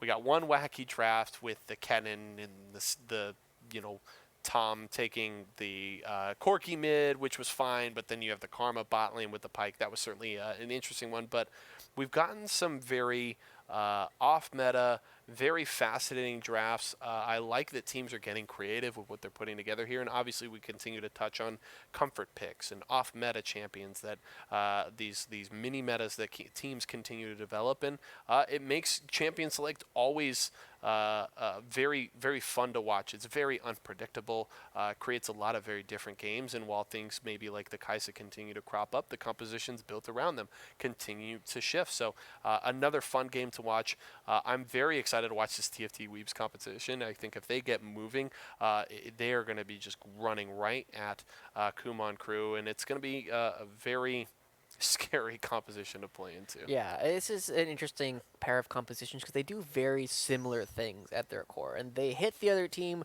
really hard. Yep. So I think this is definitely going to be a situation where whichever it's either going to be a super super long slog of a game with constant fights and lots of action throughout the entire thing, or it's going to be over very quickly. And that doesn't mean that it's not a close game, just the nature of the two compositions going head to head. When they both do very similar things, whichever team does that thing better is going to consistently win these fights and quickly snowball the game completely out of control. So expect that to happen. I'm a little bit in favor, just compositionally based on TFT Weaves, because Echo is coming online so much faster than the Orianna, but it's not by a large margin. Yeah, we'll have to see how things shake out in this game. A ton of action in the West that we've gotten to follow throughout the night, and we'll get to see more here as we continue with our losers bracket action. TFT Weaves looking to continue their run, and Kumon Crew trying to keep their week alive. Obviously, not able to get into the Season 3 Grand Finals, but still could go out with a win here if they can keep moving on as the West action continues. We will have more games to follow as well, but do want to shout out everybody coming out to watch us. It has certainly been a blast to cast and bring you all of the action from Late Night League throughout the season. We certainly appreciate everybody's support and all of you guys continuing to come back and watch every week. Hope you enjoy it as much as we enjoy bringing it to you. Also do want to give a shout out to all of our phenomenal production staff in the back who do all of the hard work behind the scenes. We just get to sit out here and have fun and shout about video games every week for hours and hours on end, but we appreciate all of the hard work they put into the production on a weekly basis. They are grinding it out every week and doing such a phenomenal job to bring this very high quality production to all of you. So much love for all of the work that they put in. And we're about ready to get into this game. Certainly going to be a fun one. TFT Weaves and Kumon Crew to continue Week 7 of Late Night League. Yeah, I'm excited. Don't forget, you also have opportunities to come out for plenty of Late Night League of your own. Well, it's a little bit too late to join this season. We're in the last week, and Grand Finals is next week. We have plenty of opportunities to go with so much more. This is Season 3. We've done this for almost a year now at this point. It keeps coming on. It keeps coming back. There's plenty of opportunities to do more of that. And next season, going to be coming up just around the corner. So pay attention to esportsarena.com. Find out when all of the events are going on near you and have a chance to have a great time. Maybe win some money and show off all of your League of Legends skills. But a 5-stat coming out here from TFT Weeps. Got to be very careful for Kumon Crew as Wheelie T. Oh, what a dangerous spot. He's not going to have a great circle of vision because of how close he actually is to the wall, but there's not a whole lot. Oh, there they get him. Oh, but actually the pull just pulls Willie T into the wall, so kind of a trade there. You lose the vision, but the wall actually saves your life from that pike pull there, so things working out in the end for Willie T. Still does flash away, not wanting to risk any sort of follow-up there from TFT Weeb, so in the end, TFT does win out on that trade, grabbing that Summoner spell, and they'll go back to the red buff. I'm a bit surprised he actually committed the flash there, at least as early as he did. There's no follow-up crowd control from the rest of TFT Weaves. At best, they have the bear trap on a rope, but you're definitely going to see Pathetic as he starts to move closer and closer with that Q ready. Whereas Wheelie T can just wait and force the opponents to try and at least trade a flash. I think he was all right, but ends up he is going to make sure that there's absolutely no risk whatsoever. But the one other thing we got to talk about early on in the game, early game jungle pass. You're looking at Antifa doing this very standard Kane route, going from Raptors into the red buff, but that also makes him very, very predictable. And you see already Guitar going to be going, and he's actually going for a gank in the mid lane. Yeah, okay. Early J4 gank. Obviously, you have the opportunities once you hit level 2, and he does grab the red buff and go right into there, but Willie T absorbing damage from Wonder Ginger, but Antifa Super Soldier is actually in the mid lane as well, maybe looking to pressure. Wonder Ginger could be in trouble here. Able to buy a little bit of space. He's actually going to turn around for the damage. I don't know if that was necessary. He luckily survives, but that was very risky from the Echo there. It's Pathetic up on the top side, trading with XD's Silas. Yeah, that was very surprising coming out from Wonder Ginger there. He didn't have to flash, but I think if Antifa and Willie T were expecting or looking for a turn, that definitely could have been a situation where he ends up losing summoners and almost no chance of actually killing the Kane, but he's getting really low at this point simply because he took too much damage in that last engagement and ends up losing a lot. He's going to lose his Cannon minion of gold for sure. Pathetic remounting in the top lane and able to get the solo kill as XD cannot escape, commits the flash, but it's not enough, and the Kled is moving. Yeah, we saw a very fed Kled coming in from the last game, so we know exactly what he's capable of. But XD, again, he likes to fight. He was going for a lot of trades earlier on. Oh, big trouble in the bottom lane. Fish flashing away, gets the shield from the Guardian, but it's not enough there. He will fall. Yoo-Hoo Maniac going to take some damage here as Antifa is down to the bottom lane with double buffs, but that's going to be another kill for TFT Weebs as they will escape from trouble. Yeah, it's always important to remember that if Kane is fighting, he doesn't actually need to win the fight in order to come out ahead. Just getting those orbs, getting a transformation as early as possible is very helpful. Willie T taking a lot of damage here. Parallel conversions will give the shield for Wonder Ginger, but he's struggling in that trade. Aaron going to get a little more damage. Willie T, this is very risky. You're going to get knocked up by the combo, but Wonder Ginger will fall. The greed from the Echo will make it a 1-for-1. Yeah, that was super surprising. Oh, there they go. Almost gets it. Uh-oh, Antifa. Is he going to have enough damage? He will not. Qatar grabs the kill onto the Kane. Wow, these small outplays going in favor of TFT Weebs over and over again. Willie T actually did grab the kill onto Wonder Ginger. I'm a little bit surprised that he was able to pick that up at all, but now 4-1 in kills, almost 2,000 gold lead already, and we've seen this story before. I don't know if you can do that. Look at that. Takes a third of his health just to try and come in with the stun, and not going to be doing a whole lot of favors for himself. There's a massive minion wave there. You just got to let it crash, my man. Get some of that gold, get some of that experience, and you can't do that if you start getting harassed too heavily underneath your own turret. Aggression here from Likey. Momo is going to get the stun onto Failfish, and the Kaisa is going to fall. Qatar with another kill and a 5-1 lead in kills for TFT Weebs as they continue to go aggressive, force action across the map, and they're up 2,000 gold. Yeah, just surprising. I mean, good aggression coming out from the Pyke, able to find a big opportunity to be aggressive. Ooh, stun underneath the turret. Oh no, XD's in trouble. Oh. Pathetic just barely survives the triumph there. Honestly, from what I saw, didn't need it. He had about the smallest sliver of health and still survived. Yeah, he's dead right now, though, for sure. Oh, he flashes. Pathetic. Can he remount here? Oh, just barely going down there. Antifa just able to finish that kill, but Pathetic nearly turned that on its head. Kled is one of the weirdest champions to watch and to play. He just has such a huge range of things that he's safe in that you don't necessarily expect, and other times it's kind of like, wait, he just died because he was one auto attack away from remounting. So it's just huge risk reward that's constantly being played, and so far most of our Kleds have proven to be able pilots of the champion. And now with the early aggression that we saw previously from Yoo-Hoo and Likey, they're able to pick up the first Mountain Dragon, and that's going to be something really important for this team later on. Great secure there from the side of TFT Weebs. They're able to snowball that early lead in kills into the Mountain Drake. Up about 1,500 gold here at 6.5 minutes, and things looking great for TFT so far. Qatar has been great early on. The J4 has not looked the cleanest, but 3-0, cannot complain about that. And another jungler tonight that we've seen get that 3-0 start and finish their Jungle item pre-7 minutes. So Qatar gonna be feeling great on this J4. Yeah, and I really like the fact that they've given Yoo-Hoo and Likey Momo an opportunity to just play a very simple game plan. Push things underneath the enemy turret, prepare to roam, allow this Pyke to have an effect on the rest of the map, and this is what Sivir has been picked for a long time. You go into the bot lane, you shove in the wave, you build priorities so that your jungler can go for early dragons. We'll get to that in a moment. Oh, Willie T forces a flash away, misses the shockwave in response, and that's the summoner spell traded. Actually just taken away, no summoner spells used by TFT Weebs, so good pressure in the mid lane, and now that Orianna will certainly be susceptible to any future ganks. Real, yeah.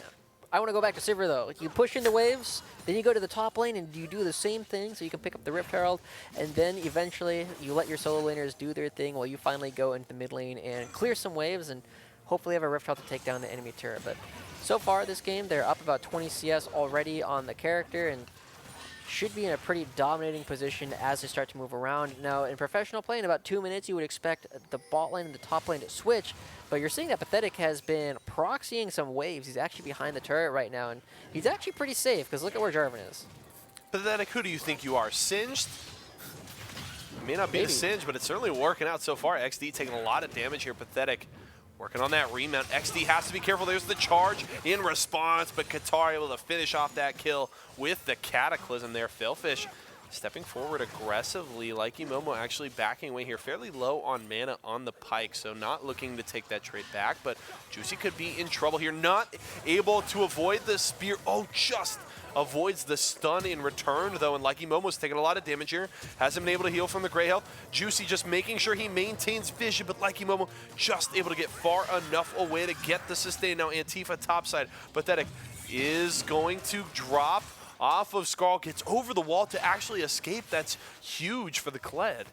Wow, crazy fights all across the map, but you saw how much extra effective health Pathetic has. You can't burst a Kled over the transition from Skarl's health to Kled's health, and now no flash on Orianna. Uh-oh, Willie T in trouble. No flash now as we saw him drop it earlier in the game, and Qatar gonna get another kill, 5-0 on the Jarvan the 4th. So much damage. Now, he's gone for the Electrocute, so I actually wonder if he's going to go for a more damage-heavy build, and he's getting some good damage now into Antifa as he goes over. Oh no, flash in to finish the kill. Qatar is dominating. Wow. What Wow, a game wow. right now from the jungler. 6-0-0. And you see that there's not even that many assists out on the rest of the map. He's been getting a couple of these solo. He's been doing so much damage all on his own, and I wouldn't be opposed to seeing some kind of lethality Jarvan, because Qatar is taking total control of everything, forcing Antifa out of his own side of the map, and he starts to clean out his opponent's side of the jungle as well, potentially looking to threaten a dive as Likey Momo and Yoo-Hoo Maniac are pushing up their lane, just as we said they need to. You press Q, you press W, you get the wave pushed up into the enemy turret, but instead, with nobody there to actually dive, Qatar's going to be backing away. Yeah, and the interesting thing for Qatar here, if he elects to go for that lethality build, is typically those damage-heavy builds on the J4 tend to fall off later in the game as he's looking for another kill here on Willie T. Going to trap him in the Cataclysm. Again, no flashes available. He's going to go godlike, grabbing that kill. The thing about this lethality build is it should almost never fall off. There's no true tank on the side of Kumon Crew, so there are always going to be great targets for this J4 to go after, so it would be so effective in this game. Yeah, I wonder if he's starting to fall into the same trap that I often do when I play jungle as a non-jungler. Oh, there you go, aggressive, but missing the Pike ult means that they're done with that. But I have to wonder how much gold Qatar is actually sitting on. I have the problem of, wait, I'm still healthy. I'm just going to farm a couple more camps. Yeah. I don't need to back yet. Keep clearing. But I have to imagine he's probably got like a full Yomu's Ghostblade worth of gold just sitting in his inventory. And he's still jungling. He's clearing his Gromp right now. Meanwhile, Pathetic in the 2v1 topside. XD nearly goes down. Pathetic has not been forced to dismount, but here comes Qatar looking for another kill. That is number 8. Now Antifa trying to get the kill into Pathetic, but Pathetic looking for the remount. Doesn't even matter. The Kled grabs the kill. Meanwhile, in the bottom lane, that's the knockup from Juicy as they grab one kill. Likey Momo is dead, but there's no tower there to protect Kumon Crew. Can Yoo-Hoo Maniac trade back? The health bars are pretty high for Kumon Crew. Yoo-Hoo Maniac needs to get away. Good boomerang play. Juicy taking a lot of damage there. Oh, they're doing so much work. Yo, Juicy, you need to get out of here. Is this the turnaround? Good flash. That's one kill. Looking to trade one more. Yoo-Hoo Maniac with the double kill on the 1v2. What a beautiful, beautiful chase overall. And another fight going on, but XD doesn't have the damage this time in order to actually find the kill. And great flash from Yoo-Hoo Maniac. I mean, Failfish and Juicy just chased so far in that they were taking as much damage from the minions as they were actually taking from Yoo-Hoo Maniac, and that gives the easy double kill over. Now almost completed with the Essence Reaver, and again, how much gold can Jarvan be sitting on? He still hasn't backed. He's going to Cataclysm in mid. Good shockwave. Qatar could be in trouble here. That's the shutdown onto the J4. And that's a lot of gold there for the side of Kumon Crew with Qatar. They're finally saying, all right, go back and buy your items. We're going to make you return to the base. Yeah, I have to imagine he's got at least a full item coming out as soon as he does. He hasn't bought yet. 8-1-1. He's sitting in the base. He's looking at a gray screen going, I've got all this gold. How should I spend it? Yeah, just an entire Black Cleaver. So not the lethality that you might expect. But the worrying thing is they did that while this Infernal Dragon had already spawned. Now, expecting they were like, oh, this is going to be an easy kill. We'll do this, and then we'll go into the bottom side of the map. But here we go. We have a Kled down here. Yeah, he doesn't have his ultimate, though, but they still can get onto Willie T here. Likey Momo going to get the kill. Failfish is still here. It's the 1v3. Pathetic is not going to be able to escape. He's going to get knocked up by the cane. That's the double kill for Antifa and a 2-for-1 trade in favor of Kumon Crew. Yeah, sloppy. This is also sloppy as Antifa is going to end up dying, just walking a dangerous way. Yeah, he's got some mana. He might actually be alive. No. He needed to continue in the wall, dropping into the Drake pit. He just traps himself in there. He is going to go down here. Yeah, well, they do get themselves the Infernal Dragon, so taking that off the map is very helpful, but they are still down 7,000 gold already. Kumon Crew is really having a tough time. They are getting some back as XD is almost done taking this turret up here in the top lane. I'm a little bit surprised that the bottom lane of Yoo-Hoo Maniac and Likey Momo haven't transitioned somewhere else in order to be a bit more effective. But the Pyke, I mean, he's coming here into the mid lane, and now they're going for a dive. That is going to be the shockwave grabs Likey Momo, but it is not enough damage to take him down. Willie T burning from the ignite, and Wonder Ginger going to grab that kill. All right, now move up to the top lane. You already took the mid lane turret down. There's a Rift Herald available and another turret to take in the top half of the map, and you send Pathetic bot lane. Standard, let's go. Good League of Legends coming up from TFT. Lane swap. Nah, instead they're going to be chilling out in the mid lane, getting a little bit of damage on this turret, but again, this is dangerous. This is how you potentially throw your lead away. Oh, Wonder Ginger going aggressive here. The parallel convergence gives him a bit of a shield, and Yoo-Hoo Maniac is here for the assist. Qatar going to lock down Juicy for the moment, and Yoo-Hoo Maniac able to secure the kill. I got to say, okay, I'll say it as soon as we finish this fight. As TFT Weebs has to back away finally. Likey Momo going to go into the jungle, maybe looking for more here. Going to catch Antifa. Antifa going to go down Qatar with another kill here. I have to say, when you were mentioning, oh, let's choose standard League of Legends, all I could think of is that great meme with the dude in the 2 buttons and he's sweating. And he's got 2 buttons, and one says standard League of Legends, the other one says Clown Fiesta. And he's just like, I don't know what to pick. It's such a tough decision. Right? I can't have both. TFT is going, that Fiesta's looking pretty good. It's pretty good. We're winning the Clown Fiesta, that's for sure. And I can't blame them. I mean, it's a lot of fun to play Clown Fiestas when you're winning them in particular. Sure. And they are absolutely winning it right now. You have completed items in every single one of your members. You have 2 completed items on Yoo-Hoo Maniac, and with the lethality now coming out from the Pyke, they are a little bit physically stacked, but Echo does a lot of damage as a single magic damage user, so everybody on the side of Kumon Crew still has to respect that half of the damage that's available to them. Build out, oh boy. Failfish forced the flash away, but it's not enough. The Cataclysm gonna lock down the Kaisa and finish off that kill. Qatar continues to pop off. Ooh, beautiful shockwave catches 3, but there's not enough follow-up or just initial damage, and Willie T's gonna go down. Pathetic does die in the side lane. He was going for a lot of fights. Wonder Ginger. Okay, this is really turning into a fiesta there as Wonder Ginger just walks back under the tower and just gives over a free kill. Likey Momo going to go for the execute. He is able to land the ultimate. Nice. Beautiful kill there from the Pyke, dashing back to safety. I mean, that was pretty cool. Yeah. Went over, did a lot of damage, kept fighting. As you said, though, the shockwave, I mean, we are in that Orianna power trough.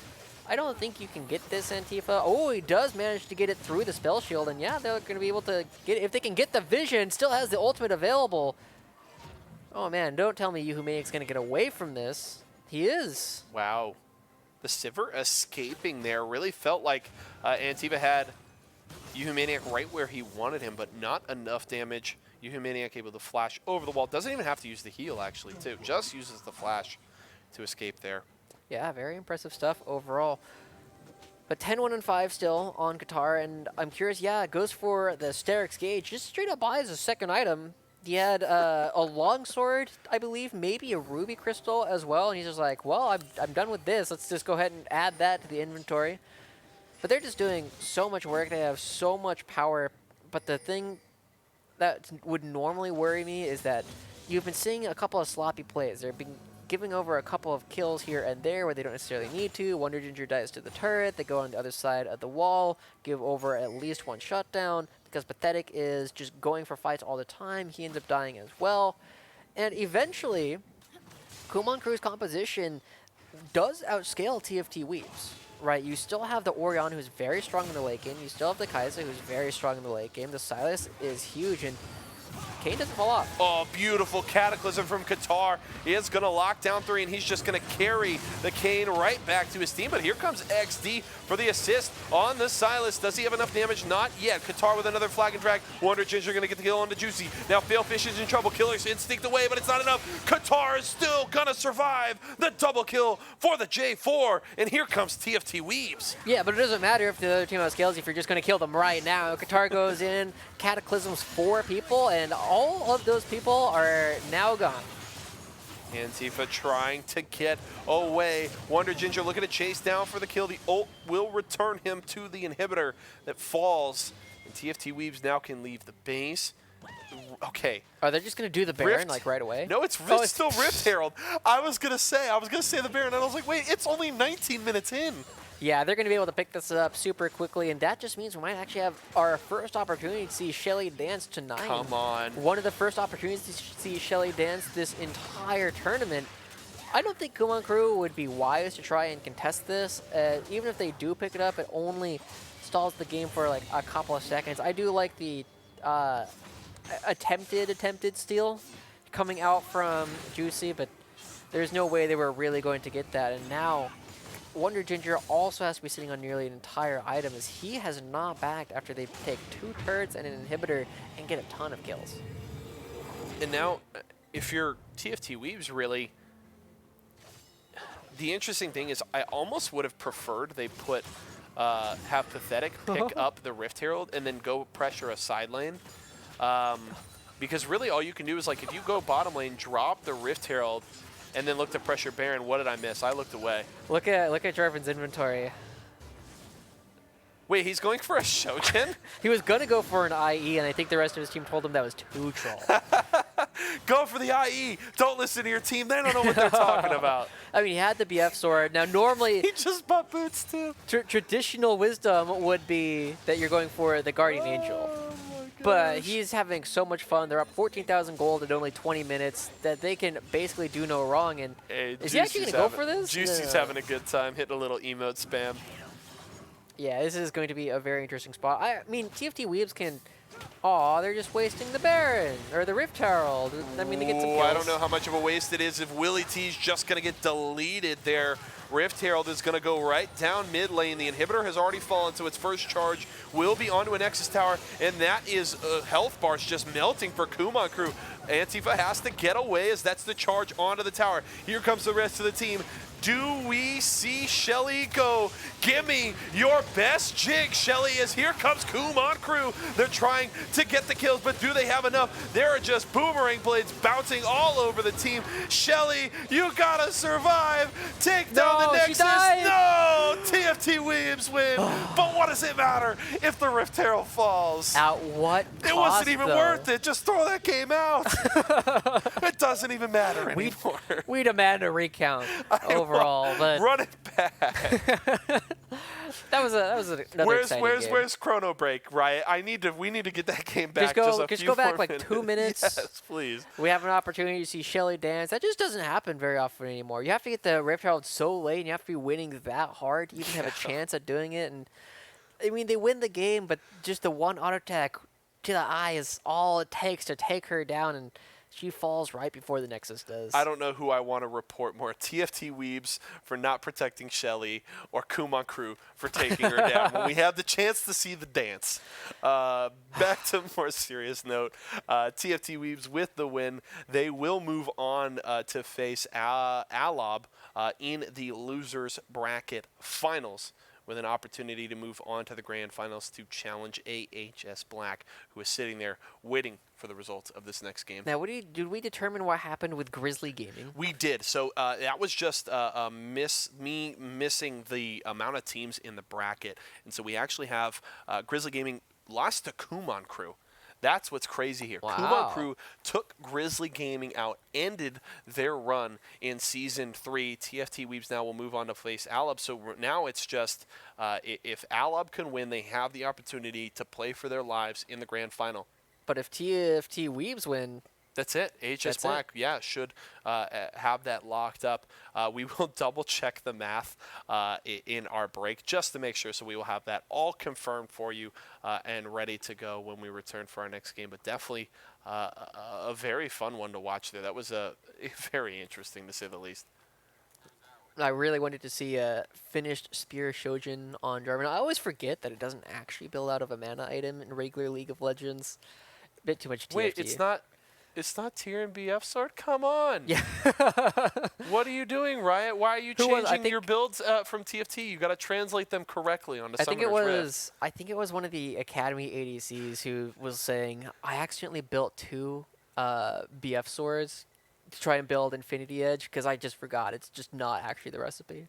But there you go. I mean, if you play too much of the similar wrong game, then you get these crazy ideas of what actually happens in League of Legends. But with that, TFT Weebs moves on. We got 3 teams left. Yeah. TFT Weebs and Alab will face off in the losers final. AHS Black waiting for them. But that actually is going to do it for us tonight, guys. We are going to close out the broadcast here, finishing off with a very interesting game there between TFT Weebs and Kumon Crew. It's been an absolute pleasure. Joshi, thank you for coming back and joining us once more. It's been a blast to have you come back after your little hiatus during Season 2, and it's been a pleasure. Yeah, it's been a lot of fun. Hopefully you have an opportunity to do a little bit more.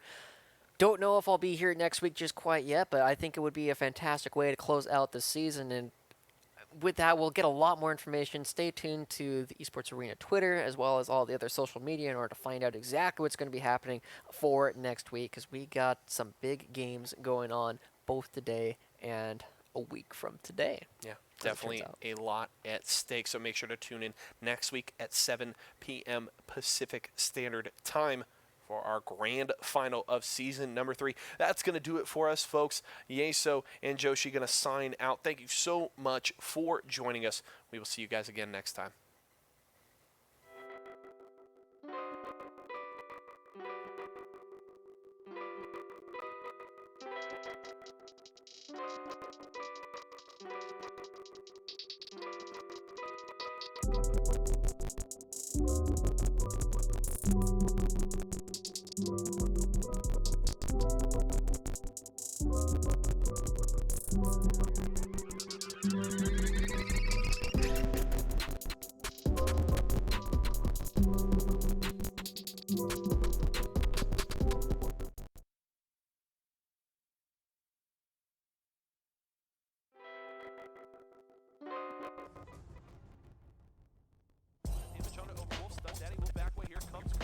So much damage. The Blossom lands onto a few. One, he's going to take down Guitar Gunner.